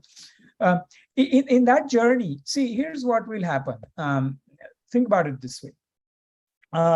That if you go to a private tuition class, let's say, 80% of your mistakes are going to be eliminated by the effort of that private tutoring. But the last 10-20% of your mistakes, which is taking away your points, or which is marking you negatively, will require you to innovate, because only you know those mistakes. Nobody else can innovate for you. There you will have to say, oh, I make these very peculiar errors, and I will have to observe myself and innovate out of it, whatever that innovation may be. So this is a subject that should apply to all. In fact, I believe that even the structured methods like design thinking, for instance, that allows somebody to empathize with the situations around them, define a problem, ideate a solution, come out with a build a test and prototype, and build and test a prototype. These processes are applicable to any problem. There is absolutely zero conflict of in learning this with anything else that you may be doing. It will only strengthen you. So correct. Got it. So Dr. Chintan, when I was discussing with Dr. Saha of CBSE regarding the panel for the entire program, so he was telling me, like, why can't we do this program, National Guidance Festival, without Dr. Chintan? Because now I understood why he was saying that, because you put innovation in a very, very simple manner, and you also, through in a very simple, soft-spoken manner, you inspired people to be innovative in nature. So I just want to ask you one aspect, Dr. Chintan. It's like, so as you told, without innovation, the sands will be there in between the wheels, and so we have to innovate everywhere, and innovation is for everybody. That's what you said. See, what is something which is not usually stopping people? Because how to innovate, we can think about multiple things. So what are the factors normally which is stopping people or slowing down people from being innovators? Because those factors may be the factors which are many times hindering or stopping the people who are listening to us also from becoming innovators. So do you see any particular factors or mindset which is really slowing down people to become innovative? Yeah, that's a very tough and deep question, Praveen. Because see, children, when they are born, are naturally creative. They don't have a lot of constraint when they think. There was this beautiful example that somebody showed me that there was this village where they had this they had a drinking water tank, and they were outside a school, and there were these taps outside, right? In one line, there were these taps from which you could drink water. Now, there were some kids who were really tall and had to bend a lot to drink. There were some other kids who were really short and couldn't reach the tap because the school had children of all ages. Now, the school authority, for example, was scratching their heads. If we change the tap, we have to rebuild the tank, whatever. Then they came along this kid, and he said, "Why don't we mount the pipe on which these taps are diagonally, so the tall one can drink from the top and the short one can drink from the bottom." How beautiful, right? Correct. Yeah. But those instincts somehow slowly, as we go into more and more formal education, those instincts are lost. Either because somebody says, "Oh, this problem's answer has to be done this way. There is no other way to come up with an answer." Or because somebody says, well, there are many subjects where there is an absolutely clear answer, right? Mathematics is one of them. There's an absolutely clear answer. Now, the harder problem in mathematics, there is no absolute answer. But in social science and so on, for instance, if you're writing about history or social science, why does there have to be an absolute answer? But because our system forces people to say, well, unless you give me this answer, I will not give you points. Slowly, those instincts of creativity, etc., go away, because in order to compete and run that race, we begin to lose holding on to those creative instincts and convictions. Take time. I mean, take a lot of energy, because everybody's against it. Secondly, a lot of as you go into higher grades, because the mainstream subjects, because subjects like science and math and all that get harder and so on, people say, "Oh, now stop learning arts, stop learning music, stop learning dance." Whereas art is really the only thing that keeps the person movable from inside. Think about this. Art is really the only thing that keeps people movable from inside. And that's very key to creativity. But I think the system's kind of pitched against it, Got it. So, Dr. Chintan, here I would like to ask you one more thing. It's like, you talk about innovation, you talk about the hindrances for becoming innovative, and for children who want to be innovative and balance along with the other academics. So we have this Atal Tinkering Labs or any other facilities inside the CBSE schools and other schools. So can you just shower some light on that? It's like, what exactly, if a student want to grow up, to brush up, to develop their innovative abilities as well, what ecosystem we have in our country for that? So I think, well, Atal Tinkering Labs was an experiment, but it has turned out to be quite an interesting experiment, in the sense that we have now established 10,000 of them. And in the places where they work, they function well, where there's a good teacher in place, where there is an external mentor who is willing to work with students and so on. There are some wonderful things happening, because Atal Tinkering Lab as an environment it happens to produce certain attributes that are not present in the mainstream regular education. For example, inside Atal Tinkering Lab, there is no exam. So that's one. Inside Tinkering Lab, you are allowed to look for problems around you. You are taught how to articulate a problem. And then you're taught three things. I mean, one is, can you articulate a problem? Second is, do you have a process to come up with a creative solution to that problem that creates some value for somebody? And third is, if you can create value for somebody, do you have a process by which you can capture some value, a business model, to really earn a bit from it, right? These three things it's trying to teach. Now, the problem articulation is something that our education system just doesn't teach. We only teach solutions. Think about it. We only teach articulation of a solution, not a problem. Somebody gives you a problem in the exam, you write a solution. That solution has already been taught to you. But in real life, it's exactly the opposite, right? The problem comes before the solution. And so it completely puts the paradigm on its head, and that liberates people, that liberates people. The other thing is, it gives people some hands-on tool to be able to bring out as a product something that was in their head. This is an important moment, because if you look around yourself right now, the only things that are everything other than the nature, what was produced by the nature, was a conception of some human being at some point in time. Yeah. The screen that you and I are using, that's conception of some.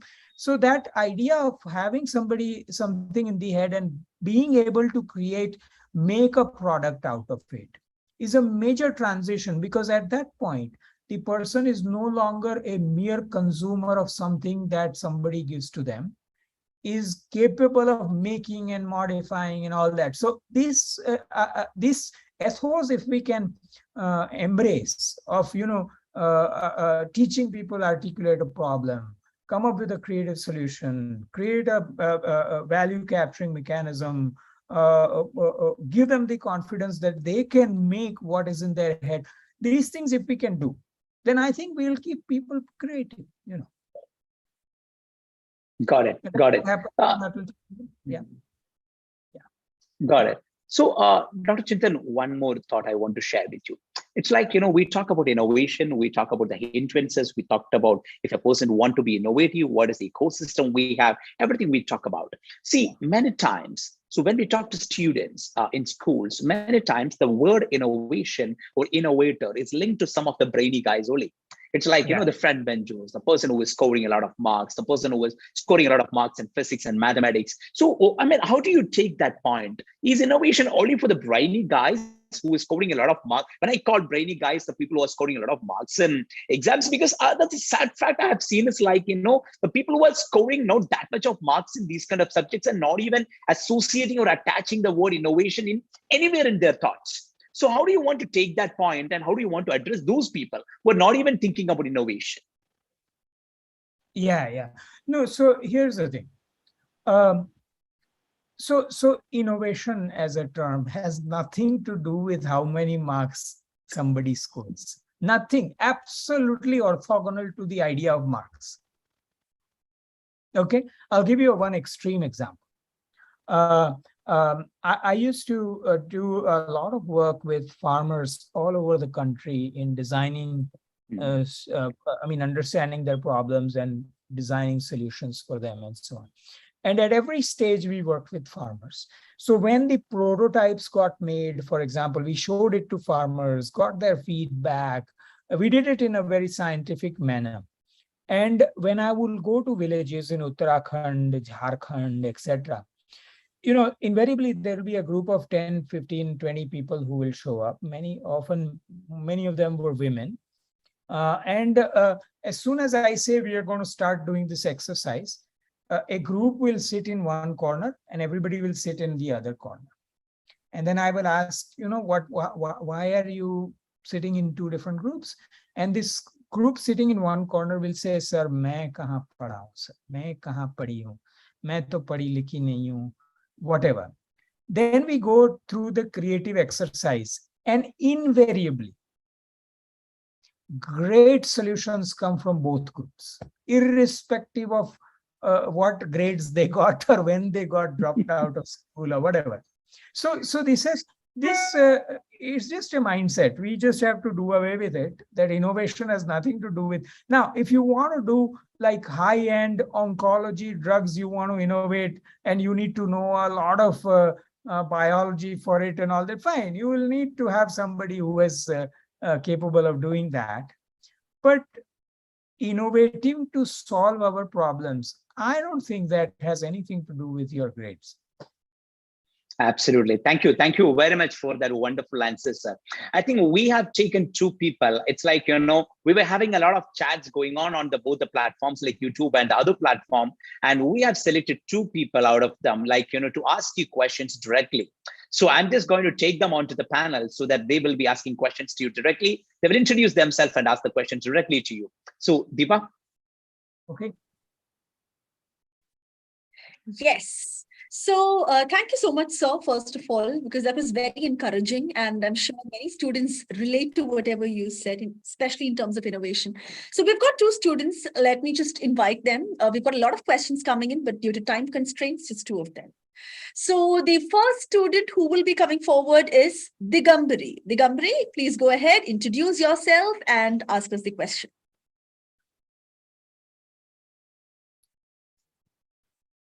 Yes, I think Digambari is just, joining the session. But in the meantime, sir, there are a few questions that's come in from people who've been watching it live as well. So, one of them, I think it was also for some of our earlier panelists, it was basically, how do you differentiate between distractions and multitasking? That was one of the questions that came in. I think that was also a parent who asked the question because when we sort of, tell them to, study online and at the same time do a lot of other things, are we really multitasking them or are we really distracting them? That was a question. So, Dr. Chintan, would you want to, answer the question, take the question? I think Deba mostly, you're taking the point about many times when people think about education or about development or even about innovating or starting up a company. So nowadays, the biggest problem people face is like distraction and lack of focus. It's like there are too much of things around us and abundance of information around us, get distracted very much. So Dr. Chintan, I just want to take the question to the level where it's like, from your experience of working with a lot of innovators, a lot of people who are into the world of innovation, how do they handle these distractions? Because that would be too much a good answer or a good value addition point for our children. Oh, that's a tough question. That's a research question. So I don't have an authoritative answer to it, but I'll tell you what I have seen or have been thinking about. So I think, the idea of distraction is to take attention away from where it should be.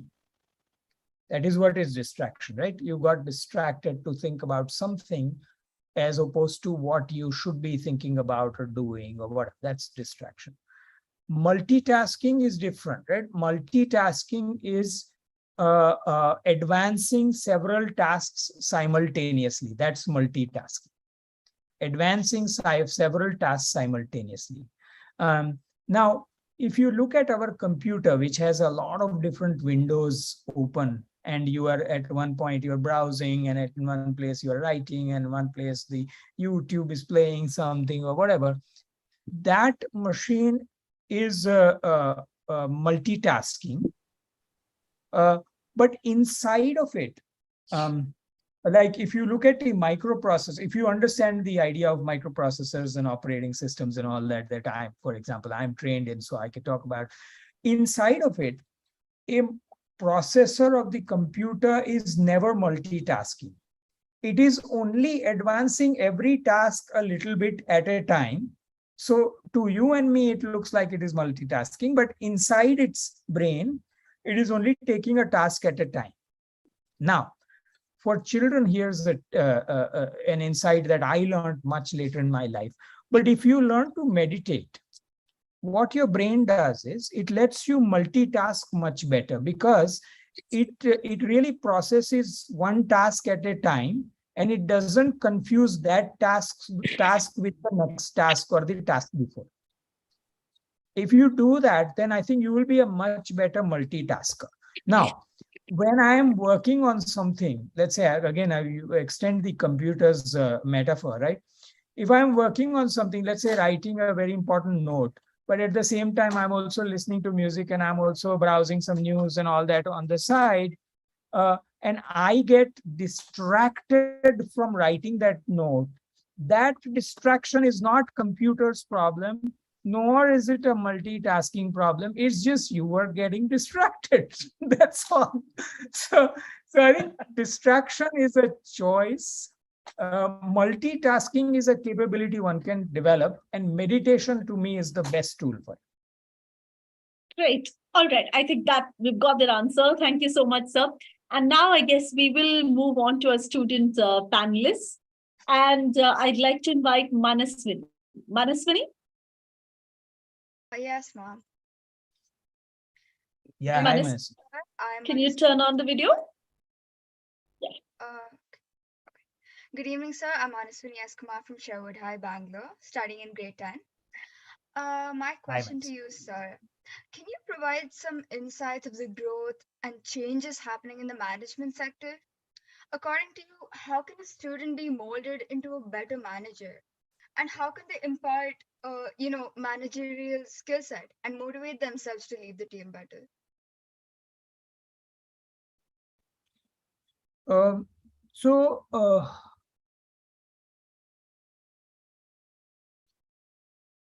The basic, so management science has been around for about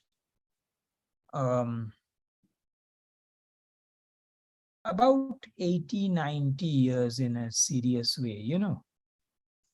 This number is important because medicine has been around for 3,000 years, for example. So management science has been around for about 80, 90, 100 years. It came about during the wars because we had to transfer people and machineries all over the world on a scale that we had never had to do it. And there came the whole notion of managing and then so managerial science, right? The tools for basic management are available. Like business schools teach it, online tutorials teach it. The tools are easy to learn, and they are available now. To really sort of perfect them, master them, one would have to then really practice, right? For instance, in schools, how do you learn managerial skill? By participating in clubs, by participating in student groups, teams, etc. That is the place to learn managerial skills. There are many kids now in Atal Tinkering Labs, for example, who have their own companies. So they are learning managerial skills. They're picking it up, right? The one thing about learning management is that you can't really only learn it from textbook. That's what I'm saying. You will have to get out on the ground and work with people to learn it. But once you start doing that, in the first 2-3 years, you would have learned 80% of what is there to learn. I mean, basically, it's not complex. Got it.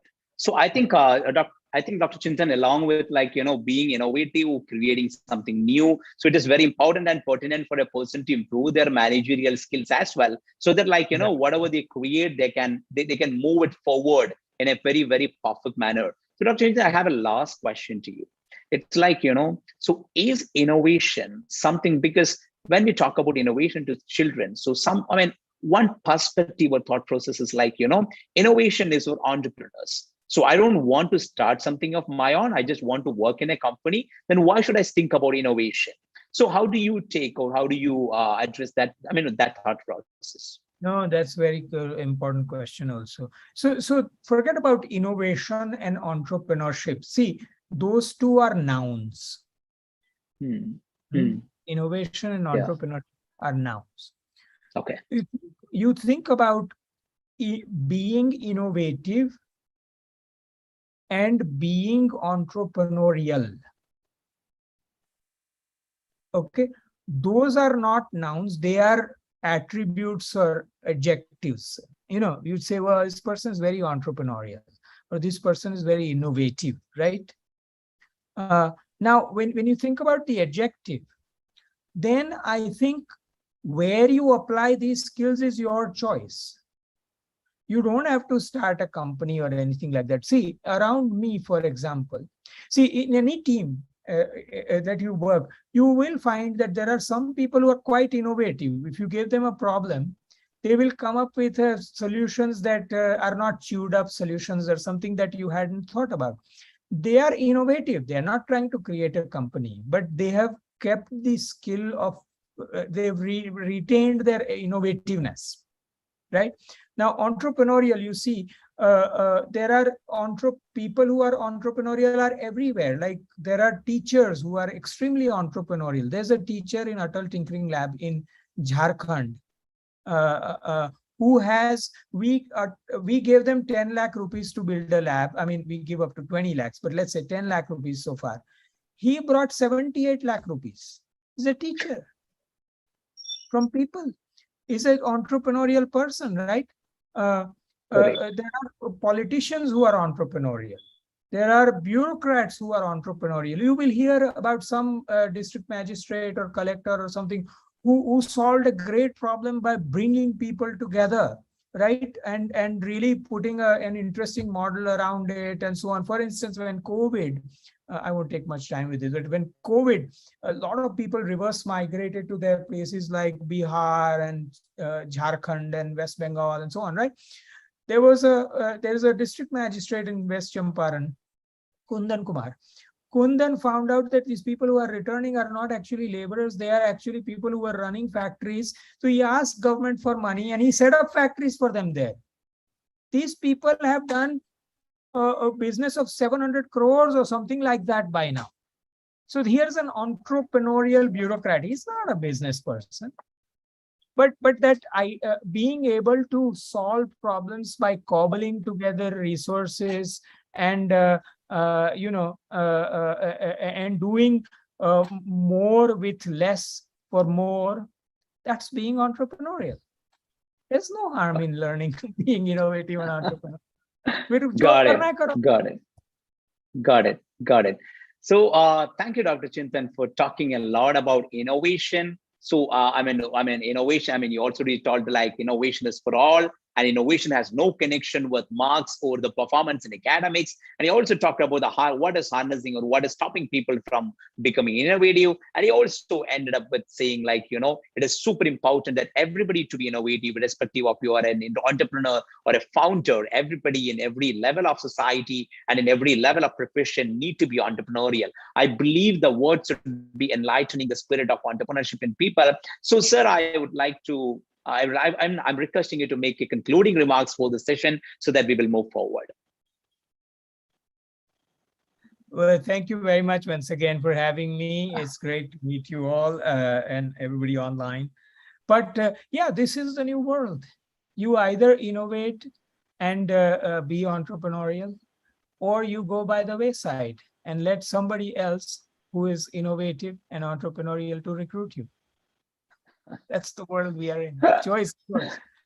Thank you very much, Dr. Chintan, and especially thank you very much for taking leave from your fabulous workplace in Massachusetts Institute of Technology and spending time for building India as an innovative nation. Thank you very much for spending us more than 30 minutes as you committed before. Thank you very much. So CBSE and Lifeology is organizing this National Guidance Festival, and we were listening to Dr. Chintan Vaishnav from Atal Tinkering Mission, Atal Innovation Mission, the mission director, and he was talking about innovation in detail.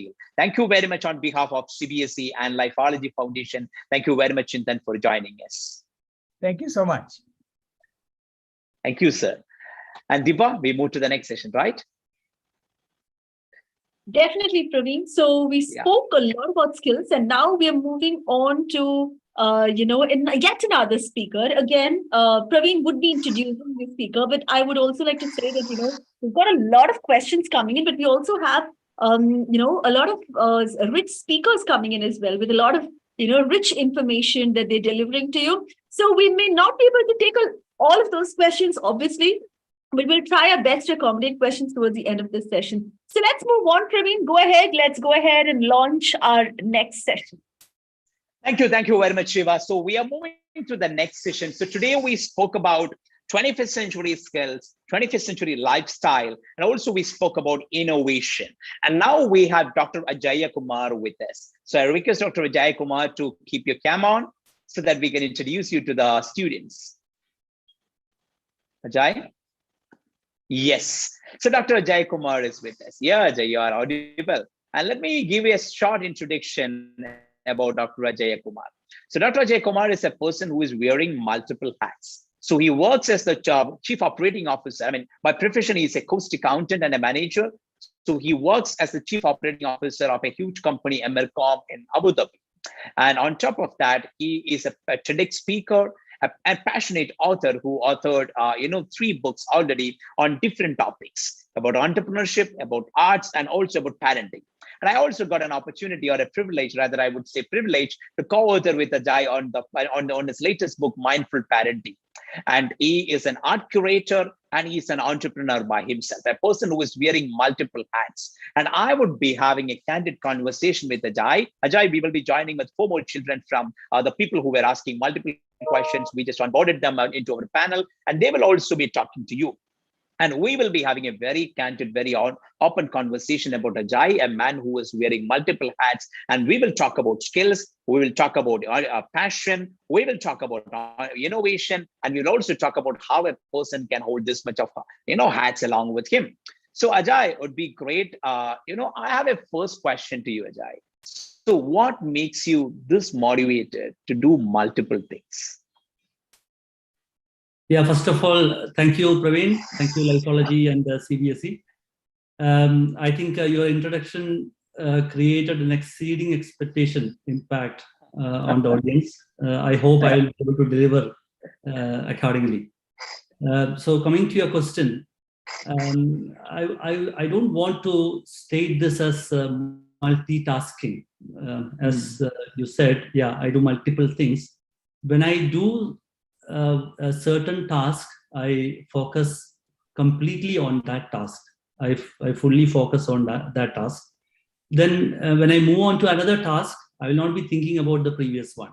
I would have completed that task and I'll be taking the next one. So multitasking may be a wrong way to say when someone does multiple things.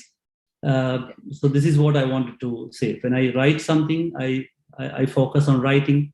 When I do my office work, I focus on my office duties.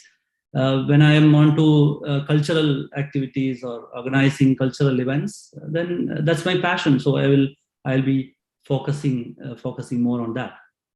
I understand. So I think that is a wonderful advice. That's a wonderful tips for our students, because many times when we get multiple things to do, we just mix it up and get so stressed. And what you are trying to say is you do multiple things, not a problem at all, but when you do something, focus extremely on that and build on that in a continuous manner. Ajay, I have another point. I was going through your career history. You started into the finance career, and now you lead a huge company, $1 billion company in that part of the world. So, what you have done to develop yourself from where you were around 30 years back and where you are now. What's the effort which you did to develop yourself? What do you think? Yeah. Actually, I'm born in 1970. So, those who were born in 70s, 60s, 80s, and their youth and childhood and youth, they were in the 20th century. By the time we were in our 30s, the Y2K problems and all those big IT companies and telecom companies that started coming up.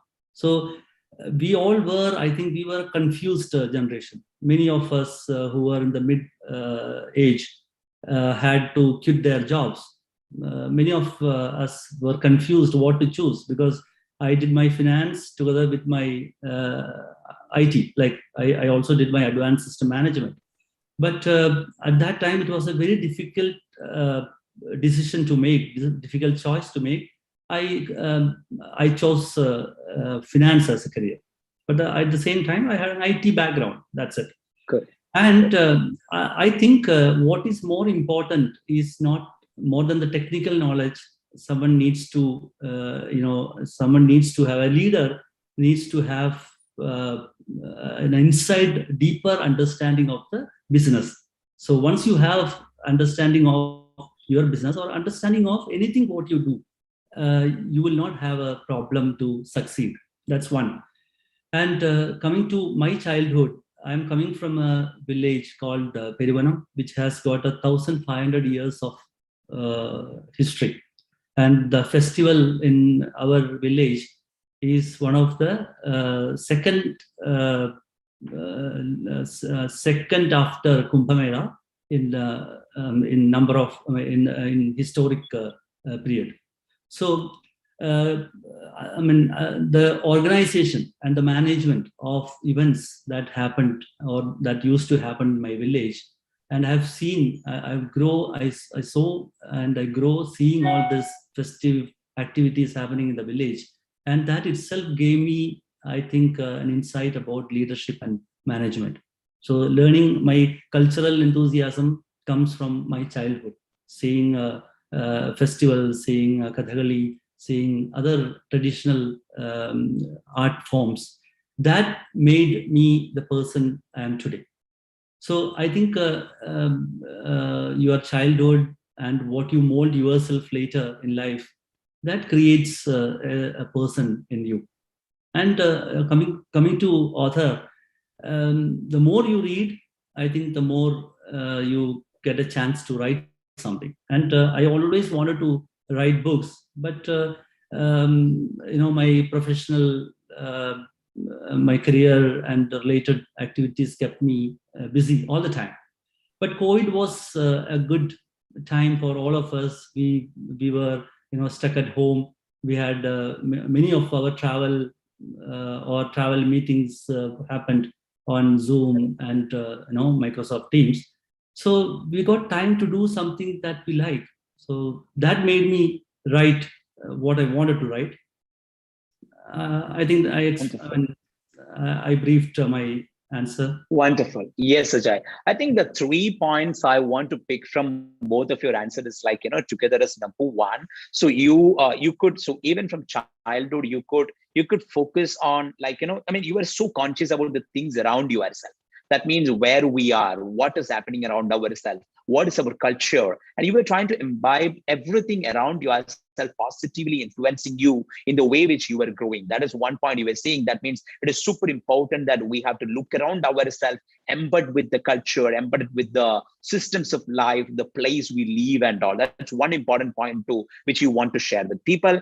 Second, it's it's not that what you know. I mean, it's not that what you do, but whatever you do, you try to understand the basic fundamentals of that, which is very important, because many times we step into something even without knowing what is in it. So what you said is you can do multiple things, but get into the details and try to understand the rule of that particular thing. And number three, you were answering to my first question, you can do multiple things, but when you're doing multiple things, but when you're doing one thing, focus exceptionally on that. Wonderful message. And now, Ajay, I want to take Could you are another avatar as a parent? See, we are having multiple parents listening to us, and you have published a book on mindful parenting. Of course, I got the privilege to co-author with you. So on mindful parenting, so what would be one or 2 points, or maybe 3 points, which you want to share with parents from your parenting experience? What the 21st century parent should focus on. What do you think? I think when you like a flower, you just pluck it. When you love a flower, you water it daily. So one who understands this concept, he understands life. This is not by me, this is by Gautam Buddha. So I think parenting also explains the same concept. I mean, you need to love your children, not by imposing what you want them to become, or not asking them to fulfill your dreams. You need to nurture them. You need to, the way you water a flower on a daily basis, you need to be with them. You need to mentor them. you need to give them basic lessons. You need to also teach them to look into the surroundings and learn. And if they commit mistakes, they should be coming back to you instead of going to their friends. So if these things you are able to achieve with your children, I think you are a successful parent. And I'm coming from a place, I'm a resident of UAE for the last 25 years, where there are 140 nationalities, you know that. So whenever I used to speak about parenting or as a parent, many of my colleagues, my friends, they will always project it as a problem. They will always come to me, or when we discuss, they say, okay, today my child did not go to school, or he did not get good marks. Being a parent is like it's like a punishment, the way it is projected. But in my opinion, that should be a blessing. So the moment you understand this and you start believing it, you will enjoy the role of a parent. I hope. Got it, Ajay. Yeah, you answered it perfectly well. Ajay, I just want to add one more question to that. Diba, yeah, Diba, go ahead. That was a very superb answer and very touching to every parent, because every parent wants to be successful but don't know how. Eternally confused parents. So that's a very good answer. Yeah, Diba, yeah. Absolutely. Yeah. So Ajay, I have one question just to add on to that. It's like, because many times the complaint by many parents is like, I'm not getting enough time to focus on my kids because I have my work, I have other things to do. So I'm not even getting my me time. So I'm not getting enough time to focus on kids. So how do you respond to that particular scenario? And they're not lying, of course. Okay. So how do you respond to that scenario? I think that's a common problem. It's not just about parenting. Many of us say we don't get time to focus on our passion or reading. So it's always about prioritizing. And many of us keep doing, like before COVID, we always believed a meeting cannot happen unless we meet in person, right? Correct. And when COVID took place, everything changed. I mean, we started Zoom meetings, and the business was as usual. So we need to select, we need to choose what we want in life first. Once you are a parent, you are always a parent. You don't have an escape from that, right? So that's one of your priority. So you focus, you prioritize on that. There is no hard and fast rule for that. You need to prioritize. You need to spend certain time with them. When they are children, you need to listen to them. If you don't listen to them when they are 4 or 5, they won't listen to you, or they won't come to you when they are 20, for sure. Got it, Ajay. It's all about prioritizing. Got it. So very, very realistic, touching, and from the heart answer. So Ajay, we have 2 children with us. 2 young adults with us. So Digambari and Harsh. So they have question to you. I think mostly as you as professional from the management domain, they would be having question to you. They have been asking these questions multiple times, and we just onboarded them to the panel. So I think Digambari, you can go ahead with your question first.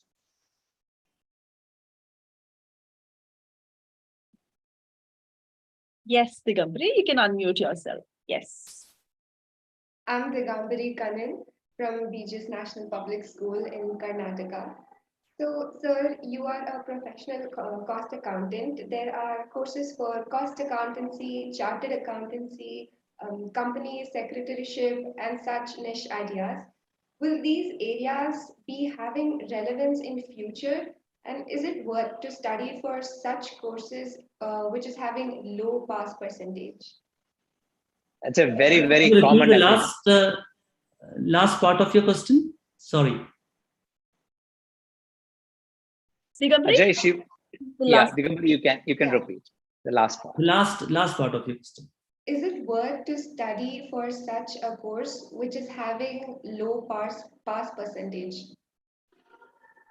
Okay, so you mean the success rate, right? Ajay, the question is 2. It's like, number 1, these kind of careers like CA or cost accountancy or whatever it is, or the company secretaryship, will these career will be having relevance even in future when technology is intervening? So that is one question. Second is like all this kind of professional qualifications are having extreme low pass percentage. So is it worthy enough to prepare for that? Because we are putting a lot of effort and only less people are coming out of that tunnel. So that's what Digambar's second question is. So two questions mostly, Ajay. Yeah. Yeah, I think I want to answer first. I mean, if you have passion for a profession, if you like becoming a chartered accountant or a cost accountant, or you want finance as your profession, then that should be the first question to address. Maybe you did not tell me that. So I want to rephrase this as, do you really like finance as a profession? If you like finance as a profession, definitely this is worth considering and making the effort, whether it is a chartered accountant or cost and management accountant or ACCA. Any such qualification will give you a minimum guarantee in your career. That's one. When I started my career, like we used to do trial balance and balance sheet. All of this was manual. So those days there was no SAP or Oracle Financials, any of those accounting softwares. There were some softwares, but they were giving the minimum need for an accountant. So when all of this big SAP Oracle Financials came into the market, people started saying that chartered accountants or cost accountants, they will lose relevance. Did it happen? It did not happen. So the course itself got updated. People got updated themselves. They got into more of the, interpreting the analytical reports that these accounting softwares generated. So the profession took a shift like any other profession, but it is really worth taking.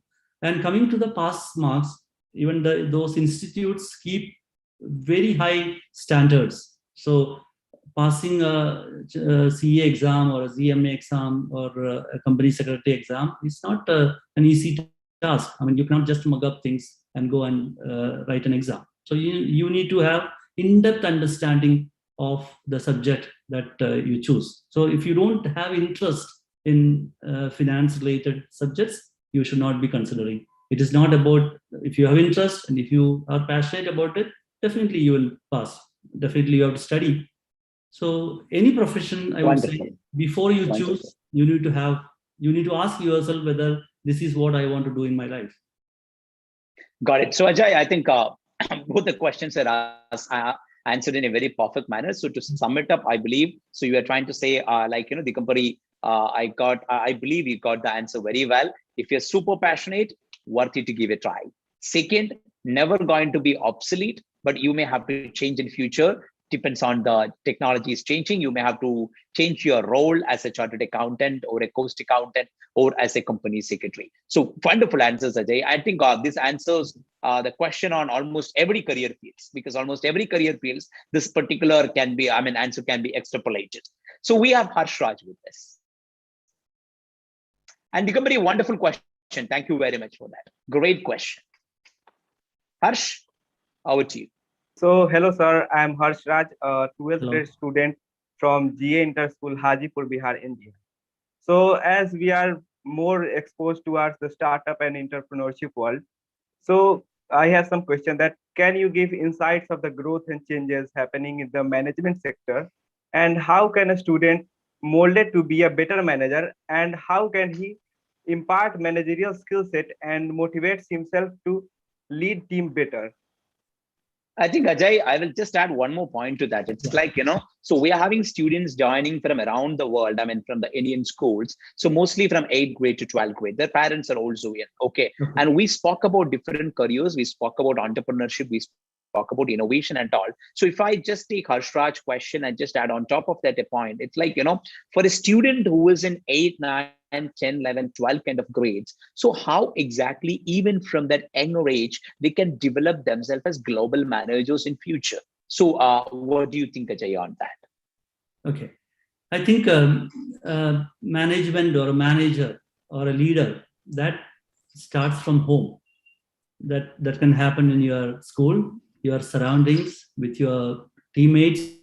If you see your team or your group of friends, you will see someone assuming the responsibility of a leader or a manager or someone who leads a team, right? Or maybe a team of 10 members, maybe one person has an edge and everyone agrees to him, but nobody will be questioning. I mean, if at all it is questioned, this person has a solution for it. So it is not coming, some people may be a natural leader, but you can also have, you can also get, by reading or by observing the surroundings, observing the society, you can also acquire wisdom. Once you have wisdom, you can, your path to leadership becomes much more easier. So say, for example, for me, as I told you earlier, I was born in a village where there used to be a big cultural festival called Puram. This is a 1,500 years old festival. And there was no management 1,500 years old back. And there was no leadership, right? But there were people who did this. There was no event management companies during that time. Even today, those functions are not based on an event management company, or there are no companies that perform these things. But how do they manage? They manage through rituals. So they know at a particular point in time, this ritual should take place. So this is known to everybody, and someone has taken the leadership. So if you really, not just you, any child who is listening to this or parent, they should encourage their children, or the children themselves should be self-motivated to involve in the society. You go into the society, you spend some time. I know you are all busy with the studies, academic pressure, peer pressure, but at the same time, spend say 30 minutes of your time weekly for a community activity or a social cause or a cultural activity, which is of interest to you. Even as sports, if you like playing, even for a sports activity. So develop those things. You see how others are conducting it. Observe, and also there are a lot of TED Talks, YouTube talks of great leaders. You can listen to them, understand things. So just understand one thing: a leader is not someone who is good at everything. He's someone who gets people who are good at different things and put them in a team. So you don't have to know everything to become a leader. And your leadership skills, your management skills should start from your childhood, from your home. Got it. I answered you. You explained it extremely well, Ajay. Ajay, Harsh, thank you. Yeah, Harsh, go ahead. So also I came across to know that you are very passionate on reading and you are an author too. So can you specify some good books for students who like to be better managers in near future? Okay. Actually, maybe Praveen will share with you my LinkedIn profile. I have recommended 10 books that one should read in lifetime. It is not just about management books. My book about lessons from 21 films for the 21st century entrepreneurs. This book connects management with movies, what you learn from world movies. So you can actually learn not just from management books. It's good that you have the taste to read management books. You can read a fiction, you can read whatever comes to you, or whatever is of interest to you.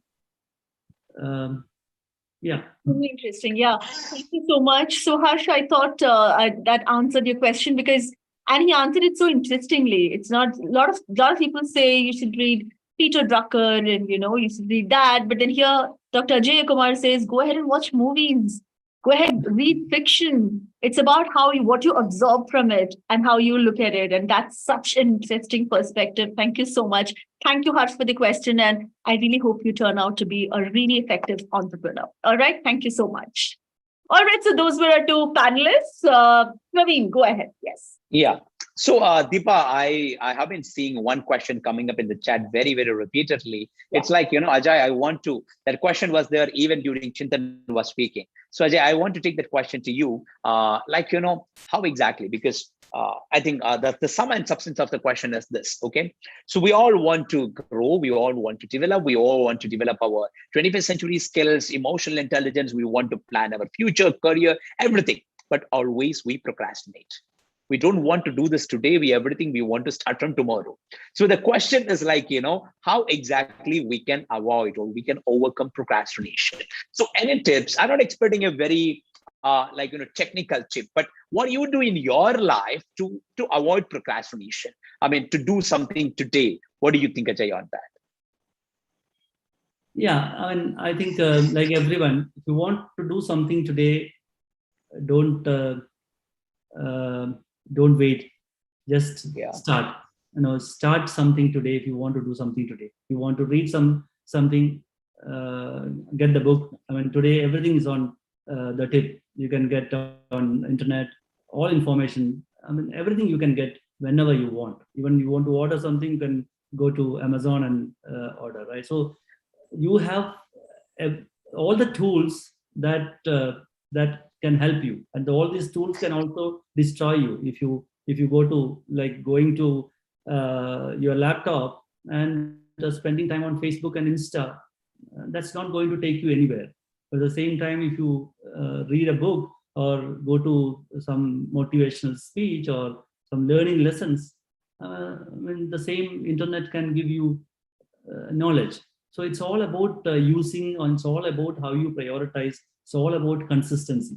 I mean, if you are committed and consistent, I'm sure you will succeed in life, and society or the people around you will start calling you lucky man or lucky lady.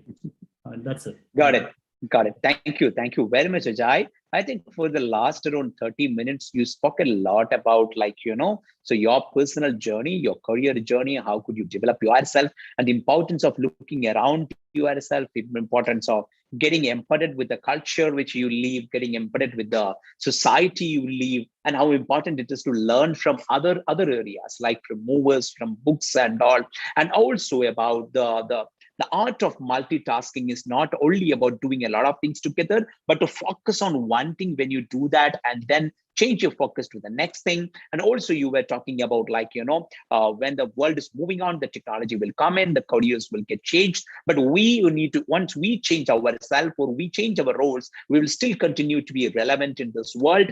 And you were also answering to the questions like, how important is to, if you're passionate about something, you can continuously do that. You don't need to lose your heart or be double-minded about should I pursue it or not? And you were also talking to parents about once you're a parent, you're always going to be a parent. So you have to prioritize that there is no other way. And there is no hard and fast rule to get connected with your children. Spend time with them, listen to them. And this is how I sum up your speech. It's it was fabulous and fantastic, which is touching parents and children together with simple, very, very simple analogies straight from the bottom of your heart.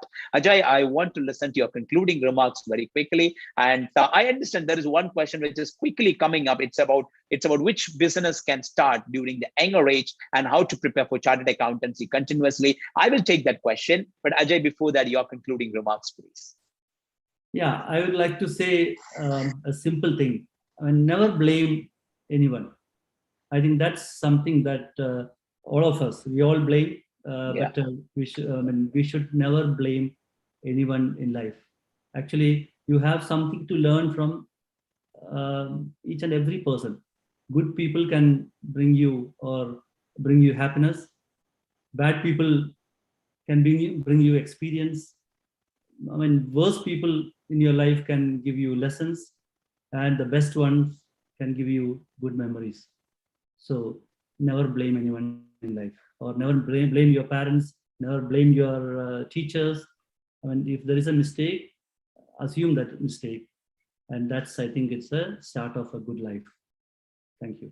Thank you. Thank you very much, Ajay. Thank you on behalf of Central Board of Secondary Education and Lifeology Foundation for you to spend 30 minutes with us, 35 minutes with us, and enlightening children and parents with your wonderful thought. Thank you very much. So, Deepa, yeah, thank you, Ajay. So before we conclude, thank you, Ajay. So before we conclude, it's like, two questions. Number one, so how exactly guidance for chartered accountancy? So let me tell you. So if you are, because this question I have been seeing for the last 2 hours, one person is continuously answering when asking the question. So I appreciate your persistence. I appreciate your your passion towards that. So let me take it in this way. Number one, chartered accountancy is an extremely very, very, very important career which you can pursue. Number one. Number two, it's a career which you can pursue if you have a sheer love towards numbers. Number two. Number three, chartered accountancy is also a career which you can pursue. You are also ready to work with technology, because that is an evolving field, whereas number is getting wedded with technology in a very deeply rooted manner. And number four, that is one career which demands a lot of time and effort from you. So if you want to go for a very cool-minded person doing a 9 to 5 work, so don't get into that, because that is something which is demanding too much of time and effort from you.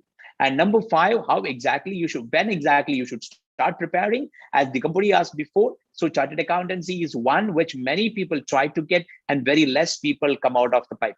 So it is a career which demands too much of preparation. So I would strongly recommend you start prepare as early as possible, whichever class you are. You are in 8, start prepare now. 9, start prepare now. 11, start prepare now. 12, start prepare now.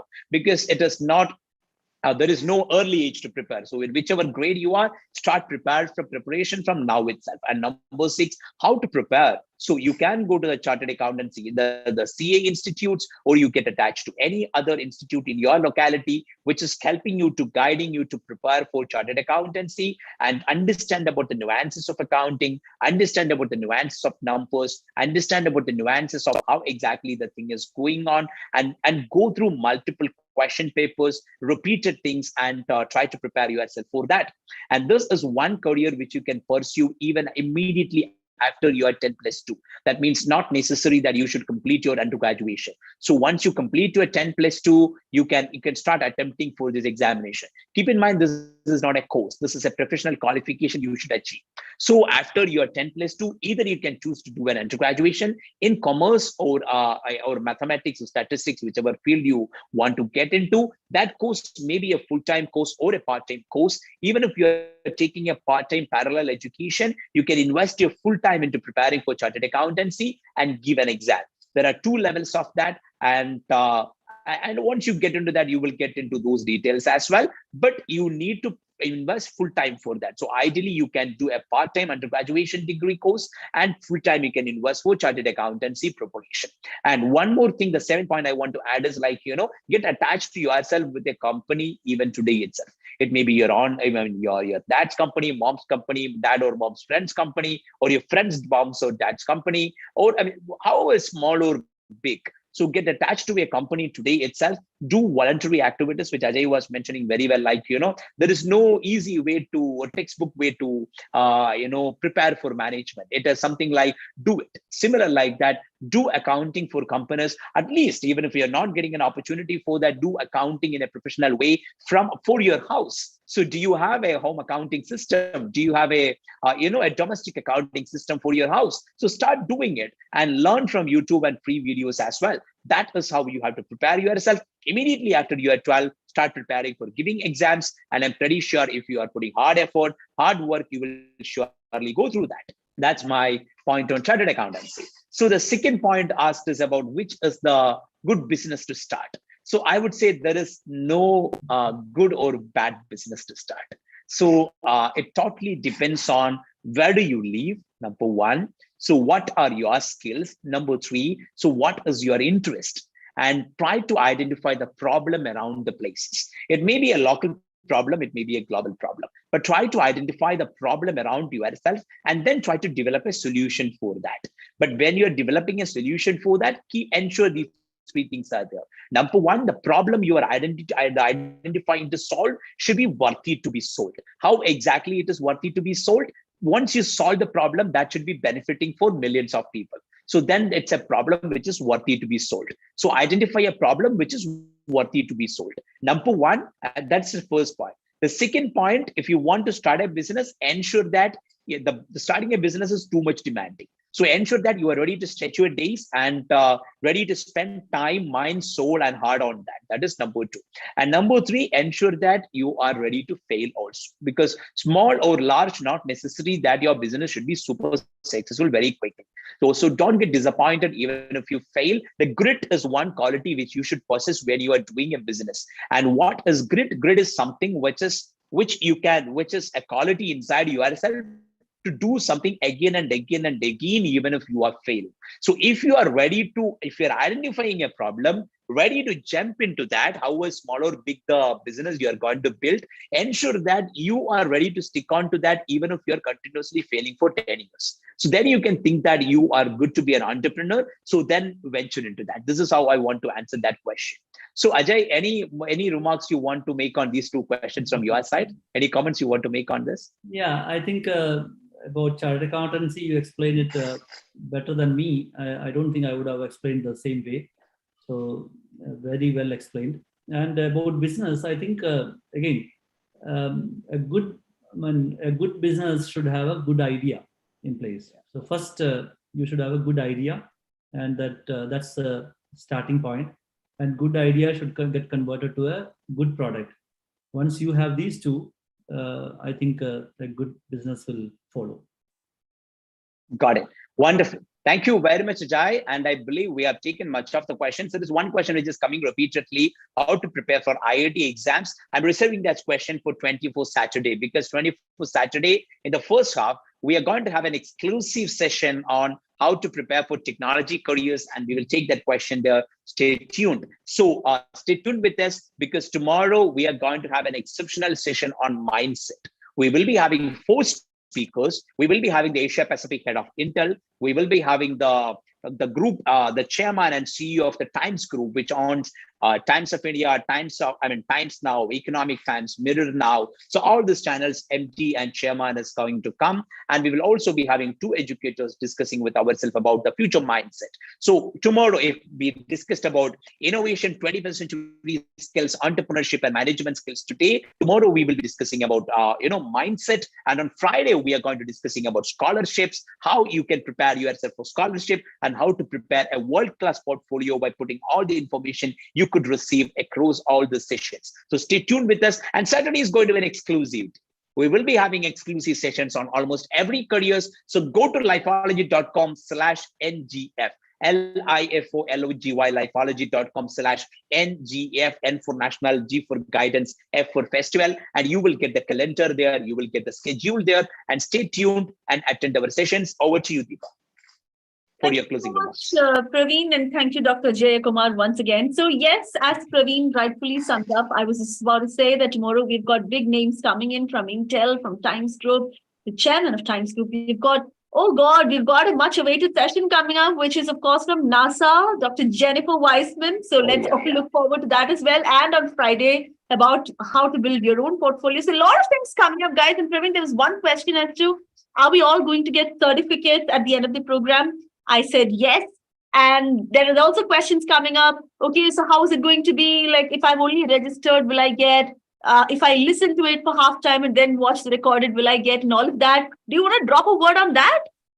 Absolutely, Deba. It's like, we get the right data regarding regarding the people who registered and also who was watching the program. So whoever registered for the program and they're coming to this program may not be for full time, but at least for some time will be getting qualified for certificates. So that means, to make it very precise, whoever asked the question will surely get the certificate, because the person is registered for the program and on this program now. So that person is anyway going to get certificate. So whoever is watching us now through the YouTube and through the dedicated platform will surely be getting the certificate.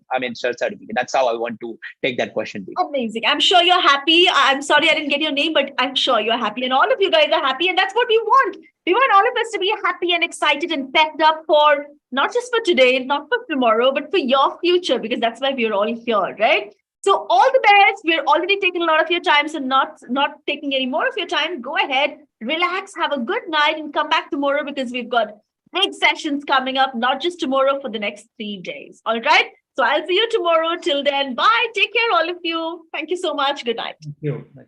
Thank you. Good night. Good night, all. Bye-bye.